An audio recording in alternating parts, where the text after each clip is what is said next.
Մենք պետք է հանձնենք կյանքում առնվազն մեկ անգամ անալիզ, որը կոչվում է լիպոպրոտեին A, որը որոշում է, թե տվյալ անհատի մոտ կյանքի ընթացքում որքան է սիրտանոթային պատահարներ ունենալու ռիսկը։ Պացիենտը եկավ, որ Մհմ։ սրտանոթային խնդիր ունի։ Ինչ տեսակի խնդիրներ է սովորաբարելում ու ինչ լուծումներ եք տալիս։ Երկարակեցության տեսանկյունից չկա ավելի հզոր ցուցանիշ կյանքի տևողությունը կանխատեսող, քան այսպես կոչված VO2 max-ն է։ Դա մեր օրգանիզմի կողմից թթվասնի յուրացման արագությունն է, մի քիչ պարզեցված, եթե ասեմ։ Մեր լսողների մեջ, չգիտեմ, միջին տարիքի տղամարդա կամ կին է, ուզում է իր կյանքը բարելավի ու սրտանոթային ինչ-որ հիվանդությունների հետ ապագայում չառնչվի, առաջի մի քանի քայլը ինչ պետք է անի։ Առյուծի բաժնեմացության վերցնում են սիրտանոթային հիվանդությունները, երկրորդ տեղում, բայց շատ մեծ գեփով գալիս են բոլոր տեսակի ուռուցքային հիվանդությունները, երրորդում արդեն դեմենցիաներն են։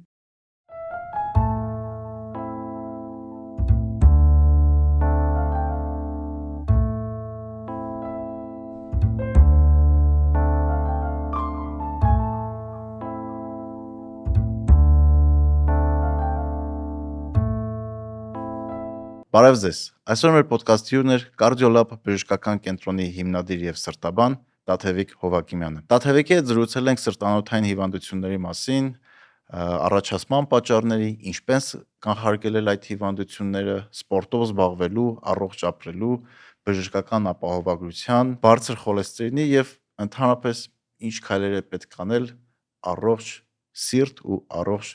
կյանք ունենալու համար։ Անպայման բաժանորդագրվեք մեր ալիքին, սեղմեք լայք կոճակը, եթե հավանում եք այն ինչ որ մենք անում ենք։ Բացահայտեք հարմարավետության եւ էսթետիկայի նոր մոտեցումներ Futurist Architects-ի հետ։ Այստեղ դիզայնը համադրվում է ֆունկցիոնալության հետ, ստեղծելով գեղեցիկ միջավայր իր հաճախորդների համար։ Futurist Architects, կերտելով ապրելակերպ։ Տաթևիկ ջան, ո՞նց ես։ Ողջույն Նարեկ ջան, շատ լավ եմ, հատկապես քո հյուրը լինելու հնարավորությունից հետո։ Մերսի շատ գալու համար, բայց արի մի քիչ դժվար թեմաներից սկսենք, էլի։ Գնացինք։ Հայաստանում ամենամեծ մահացության պատճառը դա սրտանոթային հիվանդություններն է։ Ճիշտ գիտեմ, չէ՞։ Այո, շատ ճիշտ գիտես, դա ցավալի իրականություն է, որի դեմ երկար տարիներ է արդեն պայքարում ենք։ Եթե ինչ-որ չափով կմխիթարի, պետք է ասեմ, որ աշխարհից մենք դրանով չենք տարբերվում, այսինքն ողջ աշխարհում է այդպես, եւ զարգացած երկրներում էլ ավելի շատ է, եւ առյուծի բաժնեմացության վերցնում են սիրտանոթային հիվանդությունները, երկրորդ տեղում, բայց շատ մեծ գեփով գալիս են բոլոր տեսակի ուռուցքային հիվանդությունները, երրորդում արդեն դեմենցիաներն են, հեռոճանաչողական հիվանդությունները զարգացած երկրներում։ Ցավոք այդպես է իրականությունը։ Իսկ ինչի է տենց։ Այդ նոր ֆենոմեն է, չէ՞, վերջին Այո, 50 վերջին տարվա։ 100-ամյակի ֆենոմեն է, կարելի է ասել։ Ենթադրում եմ պայմանավորված է առաջին հերթին նրանով, որ մարդկությունը սկսել է ավելի երկար ապրել։ Էյջինգը, տարեցությունը դարձել է ստանդարտ ֆենոմեն։ Նախորդ դարում, եթե մարդիկ մահանում էին հիմնականում ինֆեկցիոն հիվանդություններից, տրավմաներից, մանկական տարիքում մահացություններ շատ մեծ ջրազրկման պատճառով, վիրուսային հիվանդությունների պատճառով, հետագայում ի շնորհիվ բժշկության լիքը ձեռքբերումների, նենց ոնց օրինակ անտիբիոտիկոթերապիան, ճիշտ մենեջմենթն, այդ սուր վարակիչ հիվանդությունների,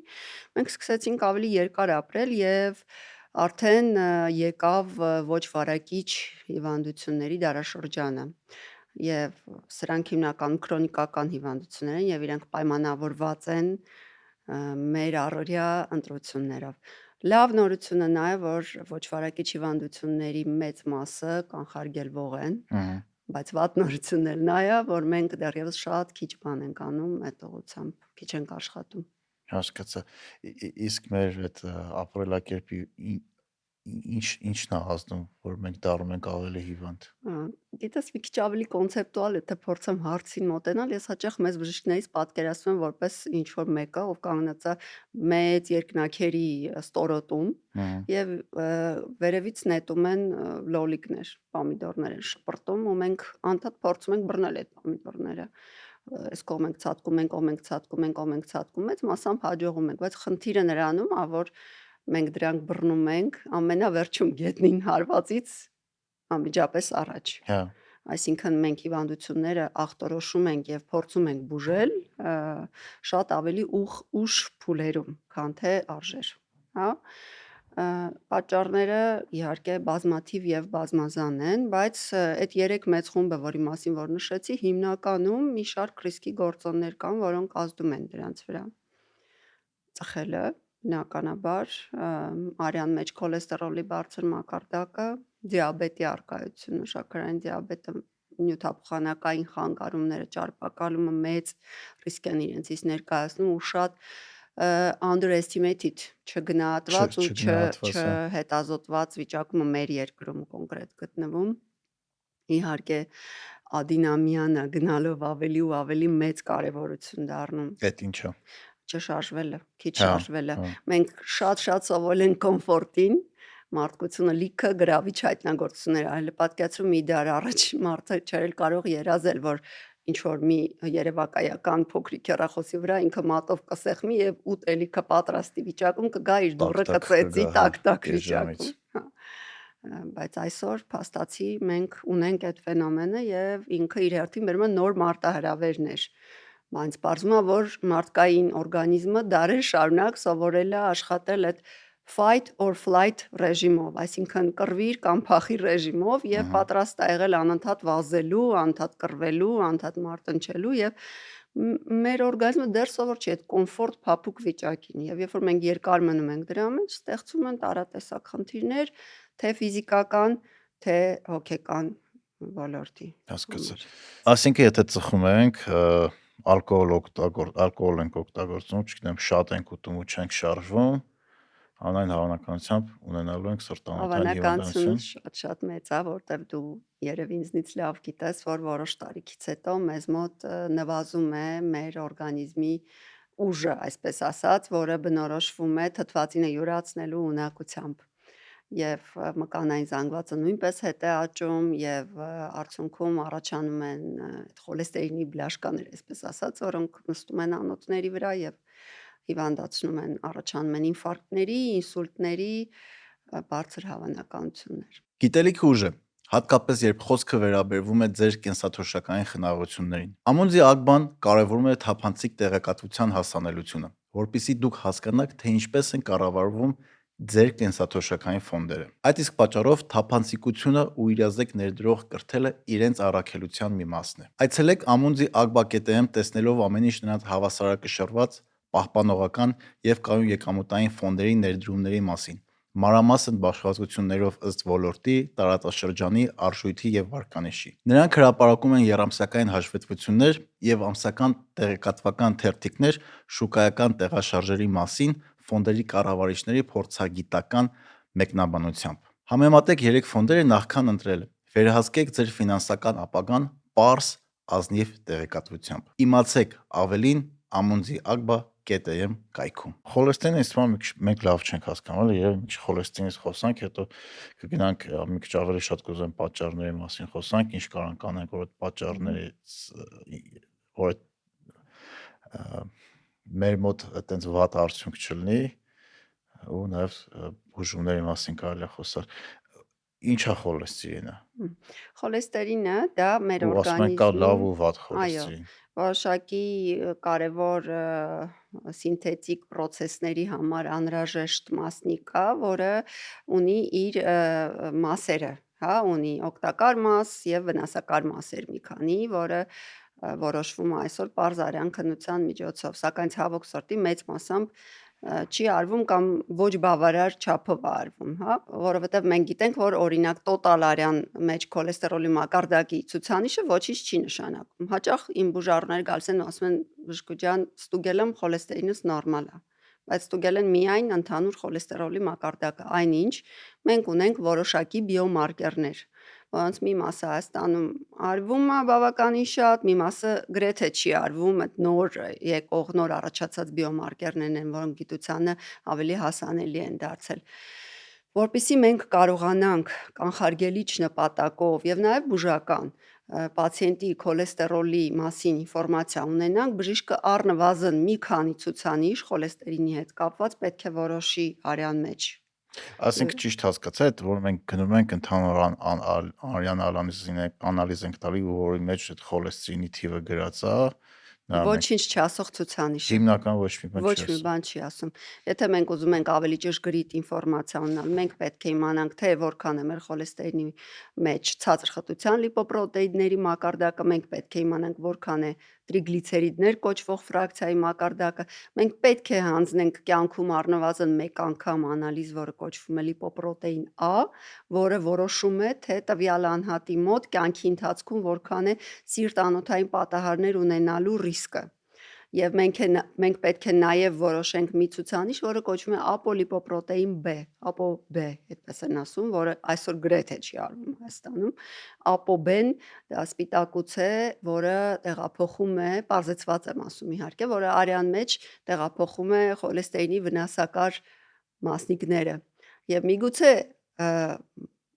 խոլեստերինի վնասակար պարունակությունը LDL-ի պարունակությունը մեկ մոլեկուլի մեջ շատ ցածր է, բայց եթե ApoB-ն շատ է, նշանակում է մենք մեծ քանակով տեղափոխում ենք վնասակար խոլեստերինի քիչ։ Ապոբեն այդ ճանապարհներն է, որով կարան արագ Դա տրանսպորտն է, որով ինքը տրանսպորտն է, արյան մեջ տեղափոխվում է եւ հետագայում գնում եւ նստում է իր արյան հունի մեջ ինչ որ միտեղ զարկերակները խցանելով եւ առաջացնելով ինֆարկտ եւ ինսուլտ։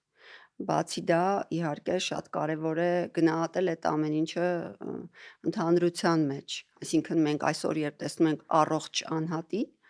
մենք որոշում ենք ոչ միայն իր խոլեստերոլի տարբեր ֆրակցիաները եւ դրա հետ կապված ոչ այլ անալիզներ, այլ նաեւ գնահատում ենք նրա մյուս ռիսկի գործոնները եւ տեղավորում ենք սանդղակի մեջ, որպեսզի գնահատենք 10 տարվա սիրտ-անոթային պատահարների հավանականությունը։ Եվ ինչու այս ամեն ինչը սենց մի քիչ բարդացված եւ բազմակոմպոնենտ, որովհետեւ ցավոք սրտի, եթե մենք նստենք սպասենք, թե երբ է սրտամկանի ինֆարկտը գալու, ինքը կարող է լինել այդ անհատի առաջին պրեզենտացիան եւ իսկույն բերել սրտային հանկարծամահացության։ Մարդը կարող է ուղղակի չհասնել բժշկի։ Հա, Այս պարզ պատճառով կանխարգելումը շատ կարևոր է եւ կարևոր է սկսել վաղ տարիքից։ որ տարիքից սկսել։ Ես կասեի 20+, 20+։ յուրաքանչյուր չափահաս անհատի մոտ առնվազն մեկ անգամ արժե գնահատել սիրտ-անոթային պատահարների հավանականությունը, որովհետև աթերոսկլերոզը դա հիվանդություն է, որը հիմնականում գենետիկորեն է պայմանավորված եւ մենք ծնվում ենք դրանով եւ նույնիսկ որոշ ընտանիքներում, որտեղ մենք գործ ունենք վաղաժամ սրտային պատահարների հետ, էլ ավելի վաղ տարիքից արժե որոշել արյան մեջ լիպիդային պրոֆիլը եւ ժամանակին պայքարել դրա դեմ, այլ ոչ թե սպասել, թե երբ է բարդությունների տեսքով ինֆարկտը կամ ինսուլտը կամ այլ զարկերակի խցանումը գալու եւ թակելու մեր դուռը։ Սա արդեն շատ ուշ էտապ է, հա, հիվանդության իմաստով։ Հետաքրքիր է։ Այսինքն 20-ից հետո արդեն պետք է սկսես առողջությամբ զբաղվես, էլի կոպիտ Անկեղծ ասած, ես ավելին կասեմ, եթե մենք գլոբալ խոսում ենք առողջության վերաբերյալ, ապա շատ ավելի կարևոր է սկսել էլ ավելի երիտասարդ տարիքից։ Այսինքն երեխաներին սպորտի, մշակույթի մեջ մտցնելը, օրինակ, ինչու է շատ կարևոր։ Լիքը հետազոտություններ կան, որոնք խոսում են այն մասին, որ աղջիկ երեխաները, եթե երիտասարդ տարիքում սպորտի մեջ են եղել, իրանց մոտ հետագայում հետմենոպաուզալ շրջանում այդ ոսկրային խտությունը, մկանային զանգվածի ամրությունը եւ հետեւաբար կյանքի տևողությունը, հա, սրան էլ կանդրադառնանք, որտեղ սրանք ուղիղ իրար հետ կապ ունեն, շատ ավելի մեծ են լինում, քան թե եթե չեն զբաղվել սպորտով։ Բացի դա երիտասարդ տարիքում կանխարգելումը, սպորտի մեջ լինելը, ֆիզիկապես ակտիվ լինելը, մարմնի զանգվածին հետևելը բնականաբար մեզ զերծ է պահում բազմաթիվ այլ վնասակար սովորություններից, որոնք ինչպես գիտենք, տարատեսակ կախյալությունների մասին է գնում խոսքս, որոնք ինչպես գիտենք, զարգանում են հենց այդ թինեյջերության տարիքում եւ հենց այդ ժամանակ առաջին սաղմերը հայտնվում, որ հետագայում բերում են նման անցանկալի հետևանքների։ Հետաքրքիր է։ Ես առաջի անգամ այդ քո ասած անալիզները տվել եմ 32 տարեկանում։ Դու ասեմ, որ ահագին շուտ ես տվել ի տարբերություն մեր հանրության, ցավոք սրտի եմ սա ասում, մեծ մասին մենք տեսնում ենք շատ ուշ փուլերում, երբ որ արդեն ռադիկալ փոփոխություններ մտցնելը շատ բարդ է, հա։ Հա, Պետք չի սպասել մինչև ձայն կհանի հիվանդությունը, պետք չի սպասել մինչև մենք կունենանք հեվոց, ցավ, սրտխփոց կամ ուշագնացություն, որ նոր դիմենք սրտաբանի։ Ես այս ցավով եմ ասում, որտեվ հաճախ երեք էի խոսում գոլեգաներից մեկի հետ, որ պացիենտներից հաճախ լսում եմ այս խոսքը, որ գալիս են, ես դե առաջինը ասում եմ ինչպես եք, ոնց եք, էլի։ Իրանցից շատերը ինձ ասում են, որ լավ լինեի, հոչեի գա բժշկուի ջան։ չէ, բայց ճիշտ է գնալ այն ժամանակ, երբ որ արդեն ես ասեմ ինչի գնացի, որովհետև ահագին ավել քաշ ունեի, սկսել էի ինձ ծանր զգամ, լավ չզգամ, ու գնացի այտենց full check-up արեցի, ու պատկերն են չի որ լավ էր։ Արդեն սկսել էր ինչ-որ բաներ փոփոխվի ու դա էլ նաև ստիպեց որ սկսեմ սպորտով զբաղվել։ Հաջողություններ եղան, կարծում եմ։ 10 տարից երիտասարդացա ըստ բժիշկների։ Հայ միջալից դրա շրջահագին հետազոտություններ կան, հա, այդ քրոնոլոգիական թե բիոլոգիական տարիքը գնահատելու տեսանկյունից եւ սպորտը ինքն իրենով, հա, շատ կարող է նպաստել դրա երիտասարդացմանը եւ եթե մենք խոսում ենք արդեն երկարակեցության տեսանկյունից, այլ ոչ թե ուղակի հիվանդությունները կանխարգելելու, որը համաձայնվի ավելի փոքրիկ գոլ է, քան թե երբ որ մենք ձգտում ենք երկարակեցության եւ ձգտում ենք որակյալ երկարակեցության, այս էլ երկրորդ ավելի ամբիցիոզ գոլն է, որի մասին կարելի է մտածել, հա։ Երկարակեցության տեսանկյունից չկա ավելի հզոր ցուցանիշ կյանքի տևողությունը պրեդիկտ անող, կանխորոշող, կանխատեսող, քան այսպես կոչված VO2 max-ն է։ VO2 max-ը դա մեր օրգանիզմի կողմից, մեր սիրտանոթային համակարգի կողմից թթվասնի յուրացման արագությունն է, հա, պարզ եթե, մի քիչ պարզեցված եթե ասեմ։ Եվ VO2 max-ի պարագայում, եթե մենք գտնվում ենք մեր տարիքի ու սեռի համար վերին 5%-ի մեջ, 5-րդ պերցենտիլի մեջ, համեմատած այդ նույն տարիքի ու սեռի ստորին 5-րդ պերցենտիլ VO2 max-ի պացիենտների մենք հարաբերականորեն 400-ից 500%-ով երկարացնում ենք մեր կյանքի տևողությունը։ Վաու։ Սա հարաբերական աճի մասին է բնականաբար խոսքը, բայց համեմատության համար քեզ ասում որ ծխելը թողնելը 50%-ով ընդհանրապես երկարացնում։ Այսինքն կարելի է վազել ու ծխել։ Չէ։ No։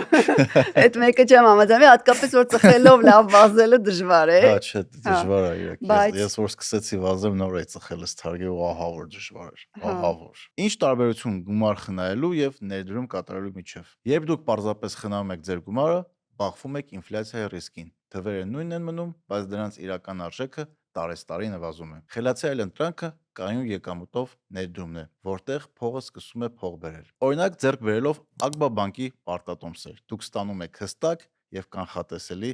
եկամտաբերություն։ 10.5% ՀՀ դրամով ներդրումների դեպքում եւ 5.5% ԱՄՆ դոլարով ներդրումների դեպքում։ Մեկ պարտատոմսի անվանական արժեքը ընդամենը 100,000 դրամ կամ 100 ԱՄՆ դոլար։ Իսկ արժեքընտրոնի դիմաց վճարումը կատարվում է կիսամյակային։ Դուք կարող եք ձեռք բերել պարտատոմսերը առանց բանկ այցելելու Ակբա Digital հավելվածով 24/7 եղանակով։ Եվ ամենակարևորը, ձեր հանգստության համար պարտատոմսերում ներդրված գումարը երաշխավորված է ավանդների հատուցման երաշխավորող հիմնադրամի կողմից։ Թույլ տվեք ձեր գումարը աշխատի ձեր համար։ Այստեղ precision-ի հարց էլ կա իհարկե, շատ կարևոր է թե դու ոնց ես ճիշտ կազմակերպում այդ մարզումները, որովհետև այո, եթե դու ուղակի վազես, ես իմ պացիենտներին էլ եմ միշտ այս մասին ասում, եթե դուք ուղակի զոնա 2-ում, քիչ անց կանդրադառնանք, հա, այդ ինչ է նշանակում, զոնա 2-ում ուղակի վազես, շատ լավ է, դու քո բազան կհավաքես։ Բայց եթե մենք փորձում ենք հասնել մաքսիմալ սիրտանոթային ֆիթնեսի մակարդակին, մենք պետքա թե երկրորդ զոնայում վազենք, թե պետքա նաև մեր մարզումների մի 20%-ը անցկացնենք շատ բարձր զոնաներում սրտազարկի տեսանկյունից։ Այսինքն այդ այսպես կոչված բարձր ինտենսիվության ինտերվալային տրեյնինգները, սրանք խիստ պարտադիր են եւ իրանք պոտենցում են մեր VO2 max-ի աճը, ինչպես գիտես, երևի կարծում եմ դու էլ ես դրանից շատ բավականին տեղյակ։ Բայց որ խնդրեմ մի հատ կպատմես մեր լսողների համար այդ զոնաները, պարապմունքները ինչ է նշանակում։ Հա, իհարկե։ Իրականում սրտազարկի զոնաները որոշվում են ելնելով մարդու տարիքից, սեռից, բայց որպեսզի մի քիչ ավելի պարզեցված լինի եւ մարդիկ ստիպված չլինեն ընկնել ու դրա հաշվարկները անել, կարելի է այսպես ասել. Զոնա 2-ի մարզումները, դա այն մարզումներն են, որոնք կատարվում են այն ինտենսիվությամբ, որ դուք ընթացքում կարողանաք ինչ-որ մեկի հետ զրույց վարել։ Հա, Հա, արագ top քայլ, test են ասում դրան։ դանդաղ վազք։ Արագ քայլ, դանդաղ վազք, դանդաղ սփին, հեծանիվ, խոսակցական, այսինքն մի բան, որը քեզ, այսպես ասած, շատ չի հոգնեցնում, բայց նպաստում է սիրտդ մարզելուն եւ ճարպայրելուն նաեւ իմիջիայլոց այդ զոնայում մեզ մոտ հիմնականում ճարպայրվում, Հա, այլ ոչ թե գլուկոզ ի տարբերություն բարձր ինտենսիվության էքսերսայզների եւ ճիշտ է այս դասակարգումը սխեմատիկ է, բայց օրինակ հիմնականում դրա մեջ մտնում է, ինչպես արդեն ասացինք, արագ քայլքը, դանդաղ վազքը, հեծանիվը, շատ հանգիստ լողը, հա, հա, կարդիո, աերոբիկ տեսակի մարզումների մեջ կարելի է մտցնել։ Եվ զոնա 5-ը դա արդեն իհարկե այն մարզումներն են, որը ստանդարտ ոչ ատլետիկ պերֆորմանս ունեցող անձնավորությունը կարողանում է պահել մաքսիմում 1 րոպե, 1-2 րոպե, ոչ այսինքն ավելի։ սպրինտ անել կամ շատ արագ Այո, քշել հա, հեծանիվ։ հա, եւ ինտերվալներով, էլի մի բան, որը դու չես կարող ասենք 30 րոպե, եթե ատլետ Այսինքն չես։ 2 րոպե արագ վազեցիր, 30 րոպե քայլեցիր, 2 Մի քիչ րոպե։ ավելի շատ կարող ես նույնիսկ հանգստանում ես այնքան, մինչև քո սրտազարկը իջնի, դառնա նորմալ, հետո նորից արագացնում ես։ Հա, այսինքն առողջ սիրտ ունենալու համար համ զոնա 2 պետք է անես, այսինքն դանդաղ վազք ու շատ, համ պետք է ինտերվալային այդ բարձր Այո, եթե ուղղակի ինտենսիվության ձգտում ենք պարապմունքներ առողջ անես։ սիրտ ունենալ, ապա պետք է առնվազն շաբաթական 150 րոպե զոնա 2-ի մարզում անենք։ Եթե ուզում ենք էլ ավելի առողջ սիրտ ունենալ եւ եթե իհարկե մեր բժիշկը թույլ է տվել մեզ սրա Հա, մասին չմոռանանք, որովհետեւ կլինեն մարդիկ, որոնք ունեն խնդիր արդեն եւ խնդրում եմ այս պարագայում անպայման իրանց բժշկի հետ քննարկեն նոր, բայց եթե ուզում ենք էլ ավելի առողջ սիրտ ունենալ, ապա 300 րոպեն դա մինիմումն է, որ 5 ժամ։ խորհրդատրվում եւ այդ 300 րոպեից 10-ից 20%-ը արժի որ ինտերվալ լինի, այսինքն Հա, այդ բարձր զոնաների մարզում լինի։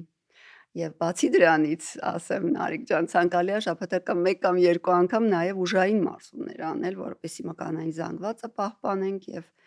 դրանով նույնպես նպաստենք մեր հետագա առողջությանը։ իսկ մկանի քանակը ոնց է ազդում առողջության վրա։ Օրինակ, եթե լավ մկանային մասսա ունես։ Հրաշալիորեն է ազդում, քանի որ գիտենք, որ մկանային զանգվածը 40 տարեկանից հետո մեծ մասամբ ռեգրեսի է գնում, կանանց մոտ ավելի արագ մենոպաուզայից հետո եւ մկանները մեր էներգիայի արտադրելու հիմնական գործիքն են եւ եթե մենք ուզում ենք մեր կյանքը ապրել ոչ միայն երկար, այլ նաև որակով, հատկապես մեր կյանքի վերջի տասնամյակները, հա, որովհետև գիտենք, որ ժողովրդի մեջ մի հատ լավ խոսք կա, մարդու վերջը լավ լինի։ Հա, Այս խոսքը անուղղակիորեն վերաբերվում է նրան, որ մենք ուզում ենք, որ ավարտի տարիները որակյալ լինեն, որպեսզի մենք կարողանանք 1-2 կիլոգրամ բեռը վերցնել խանութից վերադառնալ տուն, որպեսզի մենք կարողանանք մեր թոռնիկներին գրկել, որպեսզի առօրյա ակտիվություններից աստիճան բարձրանալուց իջնելուց չնեղվենք։ Եվ այստեղ գալիս է մի նոր ցուցանիշ, որը այսօր շատ է խոսվում դրա մասին, դա frailty-ն է, փխրունությունն է։ ոսկորների։ Այո, եւ դա գալիս է մեր հենաշարժիչ համակարգի կարգավիճակից, որը հիմնականում առաջանում է մկանային մասսան կորցնելու եւ իբրև դրա արդյունք ոսկրային խտությունը նվազելու արդյունքում։ Դրա համար չէ, ասում են ընկավ մահացավ, տենց մի քանի ամսից։ Այո, Բայց եւ սովորաբար հա չի ցավոք, վերականգնվում, այո, մկանային մասսան ինչ մնացել է կորցնում է, всё մարդը այո, արդեն չի այո, կարողանում պոտի կոնքազդրային տանել։ հոդի հոդախախտը այդ տարիքի 70+ տարիքի ինդիվիդուալների հատկապես կանանց համար դա անեծքի հավասար մի բան է, որովհետև շատ շատերը դուրս չեն գալիս դրանից, Հա, ցավոք, բայց եթե ունենան նորմալ մկանային զանգված, որը support է անում, աջակցում է մեր հենաշարժիչ համակարգին, մենք կկարողանանք շատ ուրախ եւ բավարարված ծերության մի կարևոր կոմպոնենտ ապահովել։ բայց այդ նորմալ քանակը չի նշանակում, չէ՞, տոնց ոնց ասեմ, տես վիժուալ շատ Չէ, մկաններ ունեն։ ընդհանրապես չի նշանակում, առավել եւս որ չմոռանանք, որ VO2 max-ը, այսինքն աերոբիկ մարզումները, կարդիո մարզումները ավելի կարևոր են, քան մկանային զանգվածի առկայությունը, հա, իբրև երկարակեցության ցուցանիշ։ Հետևաբար կարծում եմ, որ ամեն դեպքում արժե մնալ նորմալ մարմնի զանգվածի ինդեքսի սահմաններում եւ շեշտադրումը ավելի շատ դնել կարդիոյի վրա։ Այսինքն առողջ սիրտ ունենալու համար ու երկարորակով կյանք ապրելու համար սպորտը ամենակարևոր բանն է։ Ֆիզիկական ակտիվությունը ասենք, սպորտ չասենք, որովհետև եթե խոսում ենք պրոֆեսիոնալ սպորտի մասին, ապա պրոֆեսիոնալ սպորտը ինչ որ մի էտապից հետո արդեն կարող է վնասներ հասցնել։ Չէ, դե 40 տարեկան ոչ մեկս պրոֆեսիոնալ սպորտը չենք զբաղվելու, բայց ինչ որ ակտիվություն պետք է, չէ։ Միանշանակ։ Եթե մարդ ուզում է, ես իմ պացիենտներին միշտ եմ ասում, թե դուք ուզում եք ինչ-որ մի ներդրում ունենալ ձեր առողջ ու երջանիկ ծերության մեջ, ապա առաջին բանը, որ պիտի ընտրեք անելու, դա ֆիզիկական ակտիվությունն է եւ ուժային մարզումները։ Ու դրանք նաև կարող խոլեստերինն իջացնեն, չէ։ Մի 30-40%-ով։ Սենց ասեմ, խոլեստերինի պարագայում ինքը անկախ ռիսկի գործոն է, էլի, այդպես ուղիղ կապ չունի ֆիզիկական ակտիվության հետ, բայց խոլեստերինի պարագայում մոտավորապես մի 60%-ը ցավոք սրտի որոշվում է մեր գենետիկայով։ Գենետիկորեն մենք դա ժառանգում ենք։ Համ ընդամենն 30-40%-ն է, որ ճիշտ դայեթի, սննդակարգի եւ ֆիզիկական ակտիվության շնորհիվ կկարողանանք մի փոքր բարելավել։ Բայց մեկ այլ քիչ չէ, Փոքր թիվ չի, այո։ Վերջերս հանձնեցի իմ խոլեստերոլը եւ պարզեցի, որ ցածրխտության լիպոպրոտեինները 0.6 է։ Անաստված մի հատ ցուցանիշ, ահա որ ցածր, շատ ցածր է։ Այդ լավ է։ Ասում են լավ է։ Շատ լավ է։ Հա, ես որ մի տարի վազելուց հետո սպորտով զբաղվելուց ու որ սկսեցի սննդս վերանայեմ, մի տարի հետո որ հանձնեցի անալիզներս, բոլոր ցուցանիշները լավացել էին։ Տեսնում ես։ Առանց մի հատ ինչ որ բան խմելու։ Ну, եթե փորձենք մի քիչ ավելի կոնցեպտուալ խոսել այդ երկարակեցության տեսանկյունից, իհարկե այդտեղ շատ մեծ դեր ունի նորմալ քնի որակը, պետքա քնել անպայման եւ այդ քնի հիգիենան մի բան է, որ աչու ձախ խախտվում է մեր երկրում շատ վատ ձևով եւ ստրեսի գործոնն, այսինքն հոգեկան առողջությունը նույնպես մեծ դեր ունի, ասենք օրինական հետաքրքիր հետազոտություններ, որոնք խոսում են, որ սոցիալական իզոլացիան, միայնակ ապրելը, հա, եւ այստեղ խոսքը վերաբերում է ոչ թե նրան, որ դու կողքդ ապրող մարդիկ ունես, այլ նրան, որ դու հոգեպես միայնակ ես։ Չունես իրական որակյալ ամուր հարաբերություններ, դա միանշանակ վատացնում է արդյունքները։ Այսինքն պետք է նորմալ սնվել, չջղայնանալ, լավ քնել ու սպորտով զբաղվել։ Ну չջղայնանալը ես կասեի հեշտ չի մոդիֆիկացնել, դա հնարավոր էլ չի, բայց պետքա ճիշտ մոտեցում ունենալ մեր էմոցիոնալ ոլորտին, էմոցիոնալ տեսանկյունից գրագետ լինել, մի բան, որը մենք շատ-շատերս չենք անում եւ ճիշտ չենք կարողանում կառավարել, էմոցիոնալ գրագիտություն չունենք, թե զայրույթի, թե վշտի, սգի, թե մնացած նեգատիվ էմոցիաների նախանձի օրինակ պարագայում, հա, մենք չենք կարողանում հասկանալ, թե մեսիջը որն է եւ ուղղակի դա որպես հարված ենք ընկալում, այնինչ ժամանակին ճիշտ դա ապրելու դեպքում դա կարող է մեր ձեռքին գործիք դառնալ։ Ու ես գիտես, այս սենսորները ին վրա մի քանի տարի է, այս վուփը որ կա արդեն 2.5 տարի է կապած այն վրա, ու ես նկատել եմ հենց ստրեսս մի քիչ լարվում եմ, մի անգամից սրտի աշխատանքս բարձրանում, մի անգամից տենց։ Հա, միանշանակ, որովհետև ադրենալինը արտազատվում օրգանիզմ։ Դա վատ է ազդում սրտի վրա։ Ստրեսի հետ կապված այսպիսի հետաքրքրական բան ունի բժշկությունը, ինֆորմացիա ունի, որ գոյություն ունի այսպես կոչված life stress, որը նորմալ է եւ մեր օրգանիզմը դրա համար ադապտացված է։ Որտեվ վազքն էլ կամ սպորտն էլ է ինքը Այո, ստրես, այո, էլի։ հենց դրա մասին էի ուզում խոսել։ Եվ լայվ ստրեսը ընդհակառակը օգտակար է եւ դա մեզ օգնում է մեր տոկունությունը ավելացնելու, հա, endurance եւ որոշակի չափավորված, գիտակցված դիսկոմֆորտը, թե կլինի դա վազքի տեսքով, կլինի ուժային մարզումների տեսքով, բայց այդ դիսկոմֆորտը, երբ որ մենք ռեգուլյար կերպով բերում ենք մեր առօրյա, երբ որ կյանքը բերում է ավելի մեծ հարվածներ, որ դե անխուսափելի է ցանկացած մարդու պարագայում կարծիքով, եթե գիտակից ես արդեն կոչում ենք դիստրես, երբ որ ստրեսը շարունակական է եւ մենք ձև չունենք դրա այդ առայժմ լուծում չունենք դրա հարցը լուծելու, բայց այս տեսակի տոկունությունը օգնում է, որպեսզի դու կարողանաս դիստրեսից ավելի շուտ ու Հեշտ դուրս էֆեկտիվ գաս։ Հետաքրքիր է, բայց էլի, ասինքն ֆիզիկական ծանրաբեռնվածությունը վերում է նրան, որ մենտալ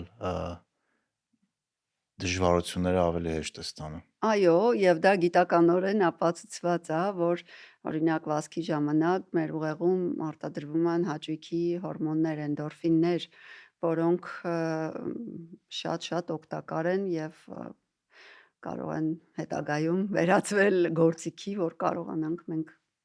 պայքարել դժվարությունների դեմ։ Իմիջիայլոց թրեքերների վերաբերյալ մի կարևոր բան էլ ասեմ, այո, շատ լավ է, որ մենք այսօր կարողանում ենք մեր առողջության վերաբերյալ տարբեր ինֆորմացիա ստանալ թվային դիվայսների օգնությամբ, բայց պետք է զգույշ լինել իրանց կիրառությունից։ Առաջինը, որովհետև ամեն դեպքում ցանկացած ինֆորմացիա, որ ինքը տալիս է, արժե մի հատ վերաքննարկել բժշկի հետ։ Ճշգրիտ չեն Հա, միանշանակ լրիվ ճշգրիտ չեն այո, իրենք։ հա, Լավ տրենդն են ցույց տալի, բայց Եվ բացի դա, որոշ դեպքերում մենք կախյալություն ենք ձեռք բերում դրանից։ Ասենք հա, օրինակ, գիշերը քնեցիր, քեզ թվում է թե լավ ես քնել, նորմալ քնել ես, արթնացել ես, մեկ էլ նայում ես, ասում են լավ չես քնել, ընկնում ես ոտքերի մեջ, որ լավ բա, էս ինչ էր, էս ինչ եղավ, ստրեսի որ մեջ ես լավ մնում ու չքնեցի, վատ ես հա, դրա քնում։ պատճառով ստրեսի մեջ։ Այսինքն ամեն դեպքում ես ուզում եմ ասել, որ մարդը մի հատ ներքին ձայն ասեմ, ինտուիցիա ասեմ, ինչ ասեմ, շատ կարևոր է, որ շարունակի ինքն իր համար այս ձայնին լսել, կամ օրինակ ասում են, որ իդեալականը գայդլայնները, ուղեցույցները այդպես են, իդեալական է շաբաթական 300 րոպե մարզվել, բայց կարող է դու քո օրգանիզմը այն կարգավիճակում ես, որը դեռ ադապտացված չի եւ չարժի որ դու գնաս քեզ տանջես, վերջում մի խնդիր ձեռք բերես, հա։ Չէ, Այսինքն քիչ միանշանակ։ անհատականացված պիտի լինի այս մոտեցումը, որ ավելի ոնց որ յուրաքանչյուր անհատի համար սպეციფიկ լինի խորհուրդը։ Հա, ես օրինակ այդ միշտ պատմում եմ ոդկասթին, որ առաջի անգամ սկսեցի վազեմ, իմ առաջի վազքը երևի 8 րոպե էր, ուզում էի մեռնեի։ Հա, Բայց հիմա օրինակ, չգիտեմ, try club-ի հետ կարանք դուրս գանք 7-8 ժամանոց հա, հեծանիվի ռայդերի կամ մարաթոն վազեմ այո, 4 ժամ պլյուս այդ էլ 42 կիլոմետր ու չգիտեմ, հիմա մարաթոն վազելը իմ համար ավելի հեշտ է, 42 կիլոմետր, քան 3 տարի առաջ ես 8 րոպե եմ այո, վազել։ եւ դա մեզ ցույց է տալիս մարդկային օրգանիզմի շշմեցուցիչ Հա, հնարավորությունները, հա։ որի մենք երևի մի տոկոսից էլ չենք ծանոթ ու Ես լիքը կյանքում չէի դռներ կան, որ պատկերացնի, որ կարելի է կարամ բացել։ տենց տրանսֆորմացվեմ, էլի սպորտի միջոցով։ Պատշաճ տրեյնինգի միջոցով, այո, ամեն ինչ էլ կարելի է անել եւ այսօր իմ պացիենտներ, որ չեն հավատում ուղղակի դրան, ես ասում եմ, ոչ իման պետք չի, օրական 20 րոպե դուրս եկեք, սկսեք քայլել, Քայլել, հա։ ուղղակի քայլել։ Օրական 20 րոպե քայլելուց հետո արդեն մյուս քայլն ա գալիս, մյուս քայլ վերջում դառնում է կախյալություն, բայց օգտակար Հա։ կախյալություն։ Իսկ դու դեպքեր ունեցել ես, որ շուտ են եկել, բայց արդեն ինչ որ խնդիր եղել է ու սպորտով զբաղվելով կարողացել են իրավիճակը լավացնել։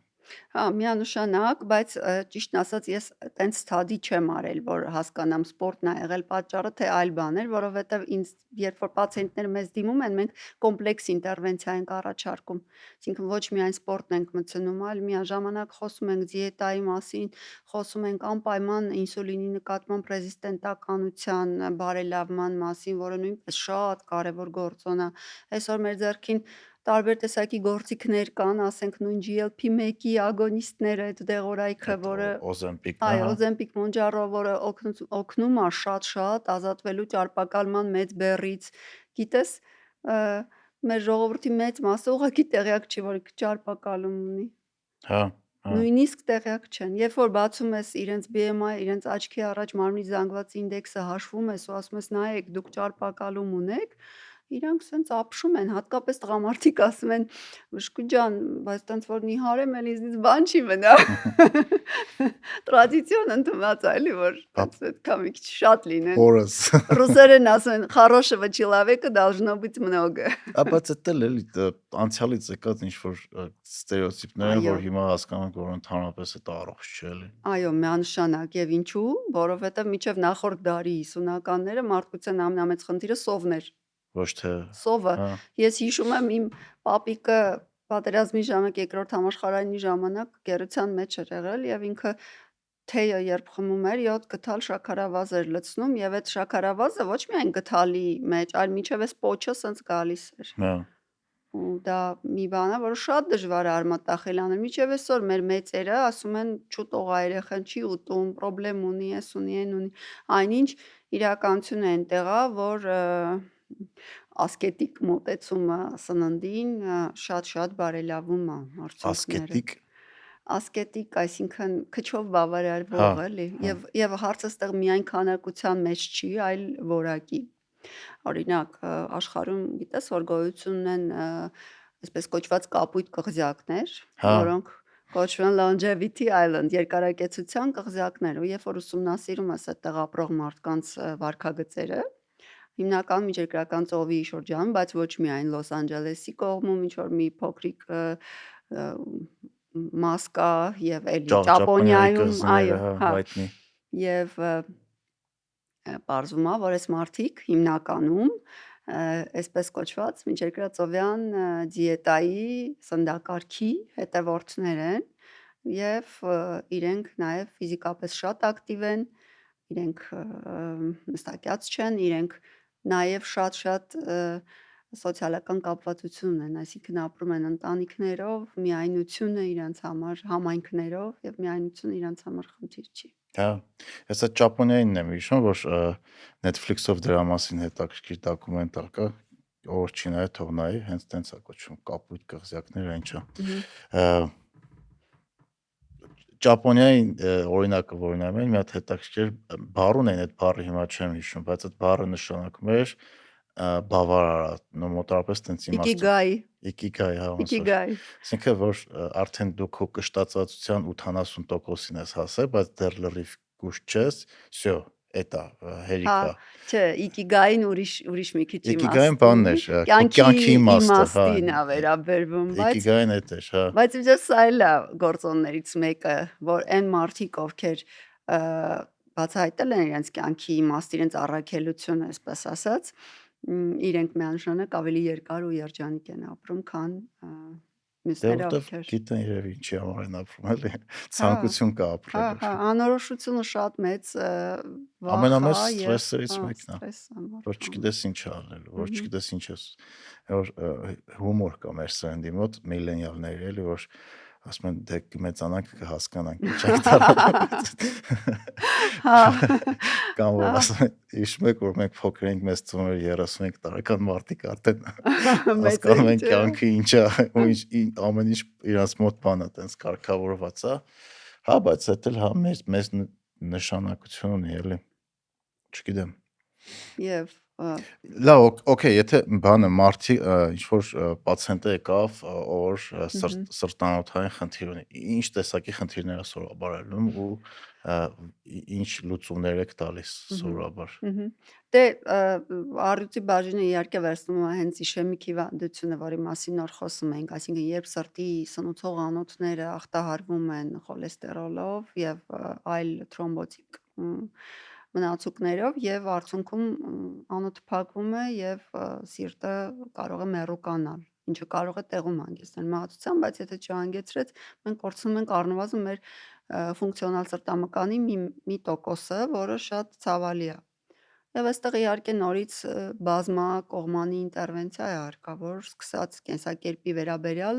կրթությունից, որը մենք շատ քիչ ենք տալիս։ Այսօր Հայաստանում բժշկի խորհրդատվությունը մեծ մաս դեպքերում դեռ 5-ից 10 րոպե հազիվ հասցնում են տեղորայքը գրեն,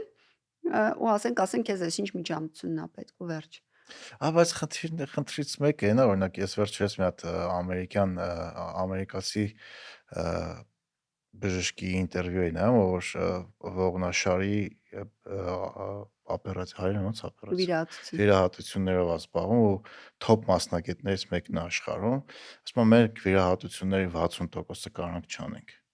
Եթե մեր ասած ոնց որ ռիհաբը մինչև անեն մարդիկ, ասինքն վարժությունները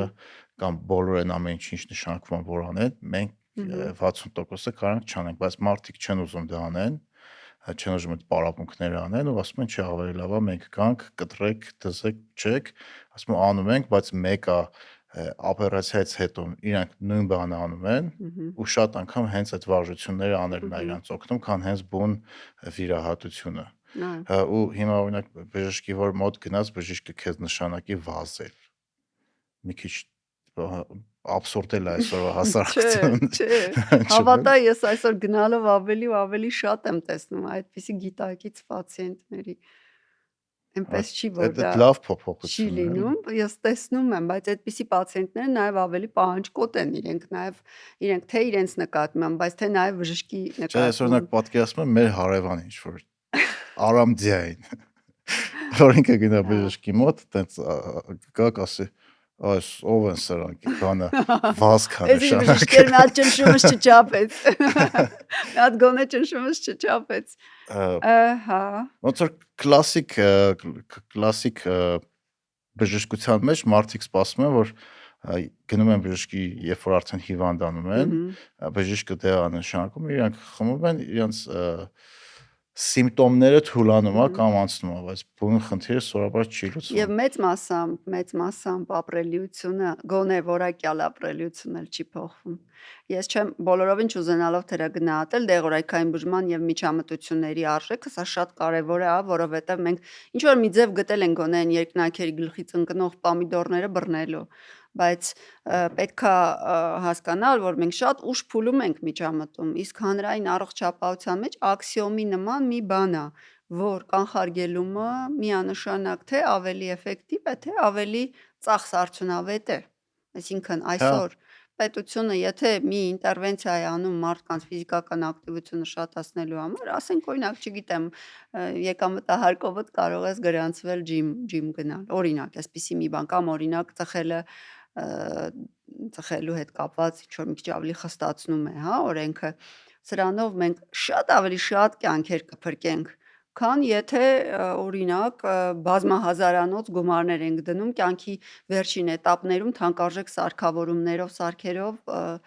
մահացությունը կանխելու համար։ Եվ չմոռանանք, որ ավելի վաղ էտապում մենք փրկում ենք աշխատունակ կյանքեր, որը պետական տեսանկյունից նույնպես ավելի կարևոր ռեսուրս է, քան թե հաշմանդամների կյանքը, կներես, որ մի քիչ կոպիտ է հնչում բոլոր յուրաքանչյուր կյանք կարևոր է, բայց տնտեսական իմաստով դա շատ կարևոր է, էլի, որ առողջ հանրությունը դա երկրի կորիզն է, էլի, շատ կարևոր է։ Դե հեսա AI-ը որ բոլորից գործը վերցնի, արդեն առողջ հասարակություն է պետք չի լինի պետության, էլի։ Դու դրան հավատում ես։ Չէ։ Չէ, դե հիմա AI շատ լուրջ բան է, չէ, հայփ է գնում, մարդիկ մտածում են, հեսա բոլորը առանց գործ են մնայելու AI-ի պատճառով, բայց այդ այդքան է տենք չի էլի։ Չէ, հա, ինձ թվում է ինքը մի քիչ COVID-ի նման գործիք է, կարող է մի քիչ դաժան հնչի, բայց COVID-ը ոնց էր ամենածանր հիվանդներին էր տանում, հիշում ես։ Այս սա էլ ամենից ոչ մոդիֆիկացվող, զարգանալ չցանկացող տեսակներին է իմ կարծիքով առնվազն աշխատանքից զրկելու ես տենց է վերաբերվում։ Հետաքրքիր տեսակետ է։ Okay, իսկ եթե հիմա եկավ մարդիկ ձեր մոտ արդեն ինչ որ խնդիր ունի, անայն հավանականությամբ իշեմիկ, հա։ Չէ, ոչ անպայման, օրինակ ես շատ եմ նայում տարբեր ռիթմի խանգարումներով բուժառների, ավելի շատ դա իմ սիրելի ոլորտն է, Եվ այսօր օրինակ շատ գնալով ավելի շատանում են պացիենտները, որոնք օրինակ ունեն շողացող արիթմիա, այսինքն մի հիվանդություն, որը իր կյանքի ընթացքում 4 մարդուց մեկը ունենալու է, Այդ պարտադիր։ ինչա։ Շողացող արիթմիան դա հիվանդություն է, որի ժամանակ սրտի ռիթմը խանգարվում է եւ սիրտը գիտես երկու հարկանի է, ինքը վերևում ունի նախասրտեր, ներքևում ունի փորոքներ եւ նախասրտերը գրեթե չեն կծկվում այդ ժամանակ։ Իրանց մեջ կարող է թրոմբ առաջանալ, իսկ փորոքները կծկվում են արագ եւ անկանոն։ Այդ ժամանակ, եթե ժամանակին ու ճիշտ չկանխարգել ես եւ չբուժես, նաեւ որտեւ եթե արդեն հիվանդությունը զարգացավ, ուրեմն պետքա բուժել էլ, հա, միայն վազք նշանակելով չի Չի լինի։ լինի, հա։ Հա, այդ ժամանակ մենք ունենում ենք լուրջ բարդություններ, լրջագույն, սկսած մահացությունից վերջացրած ինսուլտներով։ Ինսուլտների մի զգալի տոկոսը այսօր շողացող արիթմիայի պատճառով է, որովհետեւ ծերունական տարիքում մարդիկ ուղղակի չեն զգում իրանց ռիթմը։ Չեն զգում, հատկապես եթե մի քիչ էլ դիաբետ ունեն կամ ինչ-որ մենթալ խնդիր ունեն,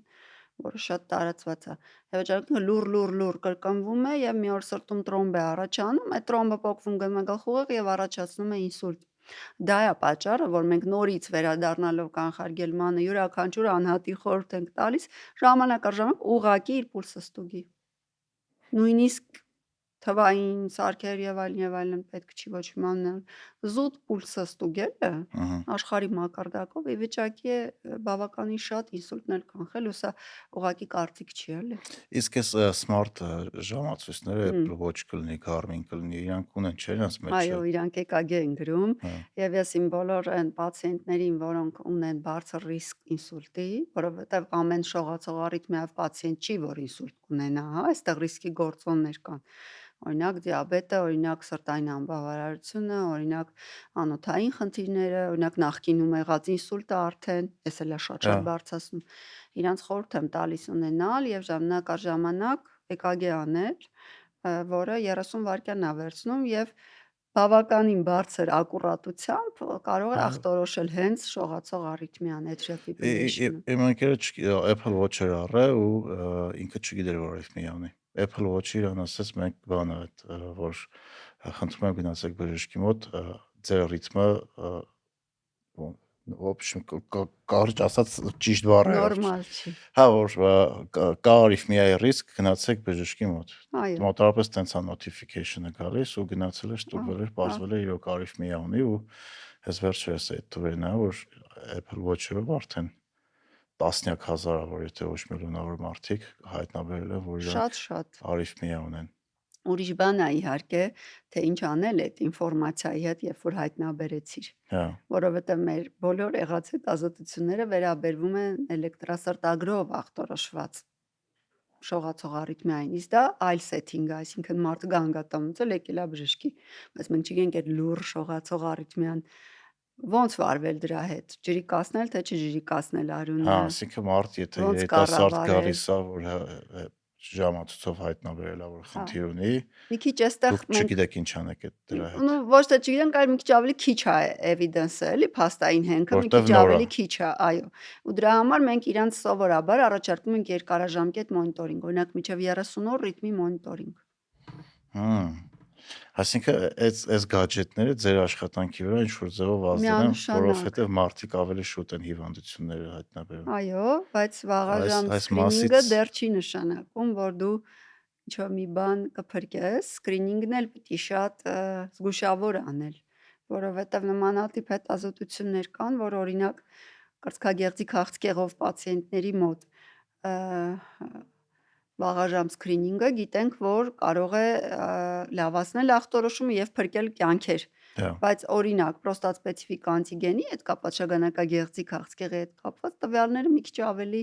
կոնֆլիկտ են, էլի, եւ դու չգիտես, նույնիսկ եթե շուտ իմացար հիվանդության մասին, Ինչ անես։ արդյոք դա շուտ բուժելը երկարացնում է այդ մարդու կյանքի տևողությունը եւ որակը, թե դու ուղակի իրան տագնապն ես շատացնում, որ ինքը ավելի շուտ իմացավ, որ ինքը կարող է քաղցկեղ ունի։ Սենց մի քիչ փիլիսոփայական հարցեր կան բժշկության մեջ, էլ այնքան պարզ չի, որ իմացար, всё, փրկեցիր։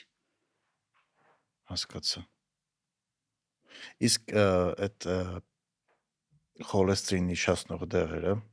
օրինակ շատ-շատերից եմ լսում, որ դեղերից մենակ վատ ֆիդբեք են տալի, որ ստամոքսը փչացրեց, դրա պատճառով մահացավ, չգիտեմ, լյարդի հետ խնդիրներ ունեցավ։ Այո, Ու ոնց որ հասարակության մեջ այդ դեղերի խմբից վախ կա։ Այդ ինչ դեղերի խումբ է, ու այդ վախը ինչի կա, արդյոք կան այդ հետևանքները թե չէ, ու եթե չխմեն, եթե նշանակվել է, ինչ կլինի։ ըհը։ Այո, իհարկե խոսքը վերաբերում է ստատինների խմբին, հա, Ստատինների։ ստատիններ, ատորվաստատին, ռոզովաստատինների խմբի դեղորայքին եւ լիովին համամիտ եմ, որ կարծիքները կոնֆլիկտային են ժողովրդի մեջ, բայց պետք է ասեմ, որ սա շատ անհիմն է, որովհետեւ մենք ունենք շատ սոլիդ փաստային հիմք, հետազոտական հիմք, որ ստատինները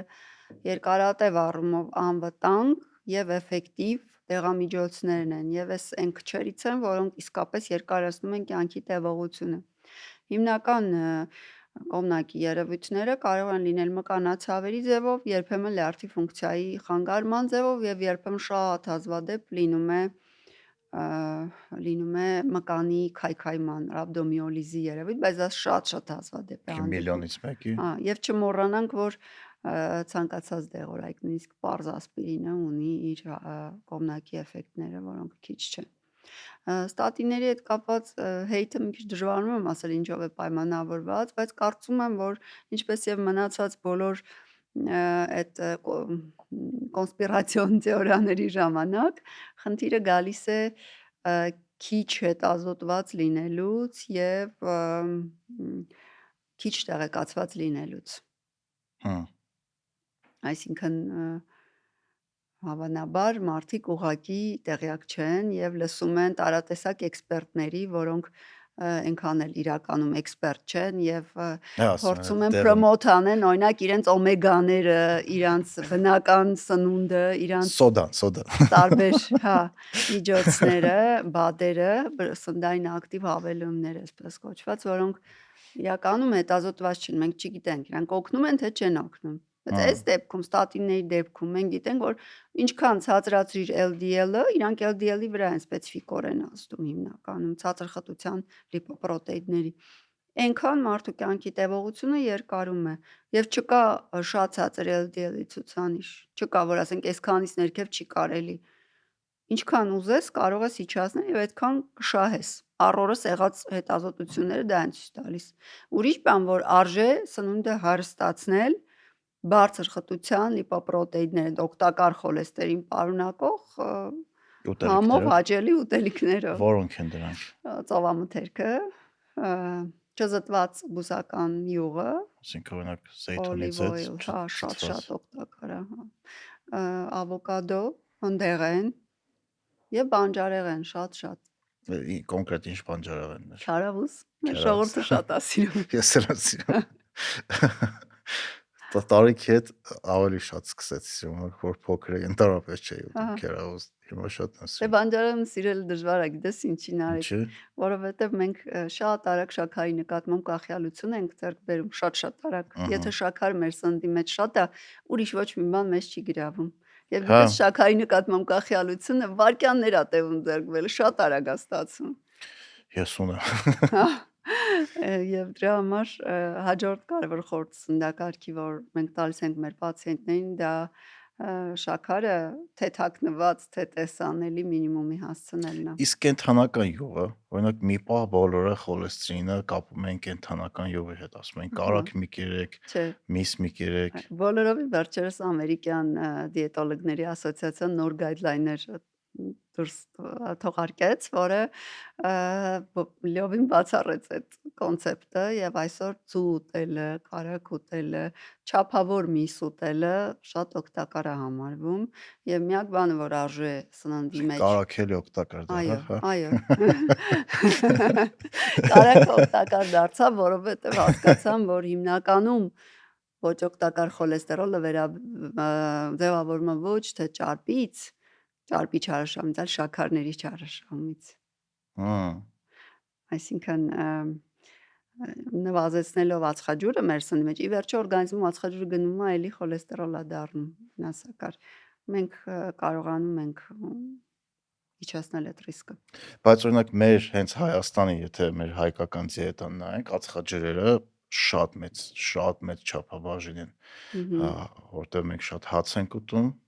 հենց հացահատիկ ու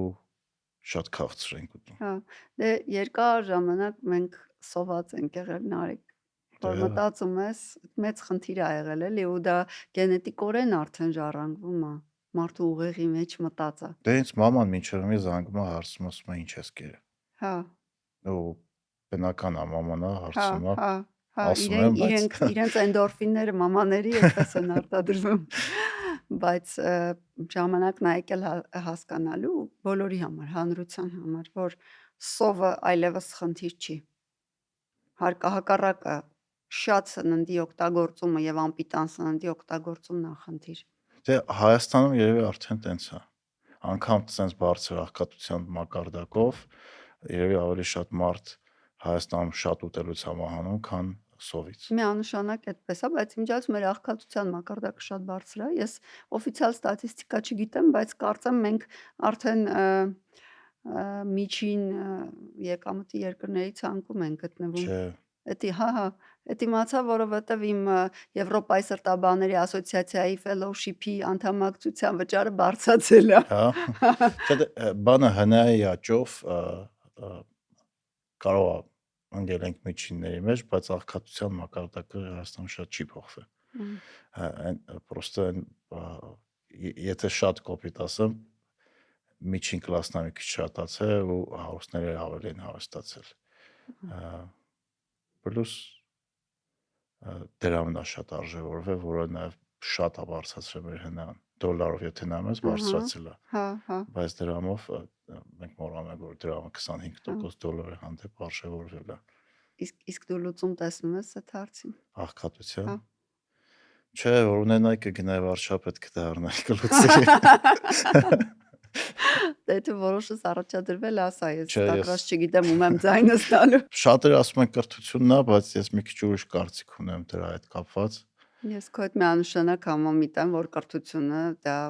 ունիվերսալ լուծում չի, հատկապես մեր երկրում։ Մի օր մեկը ինձ ասեց,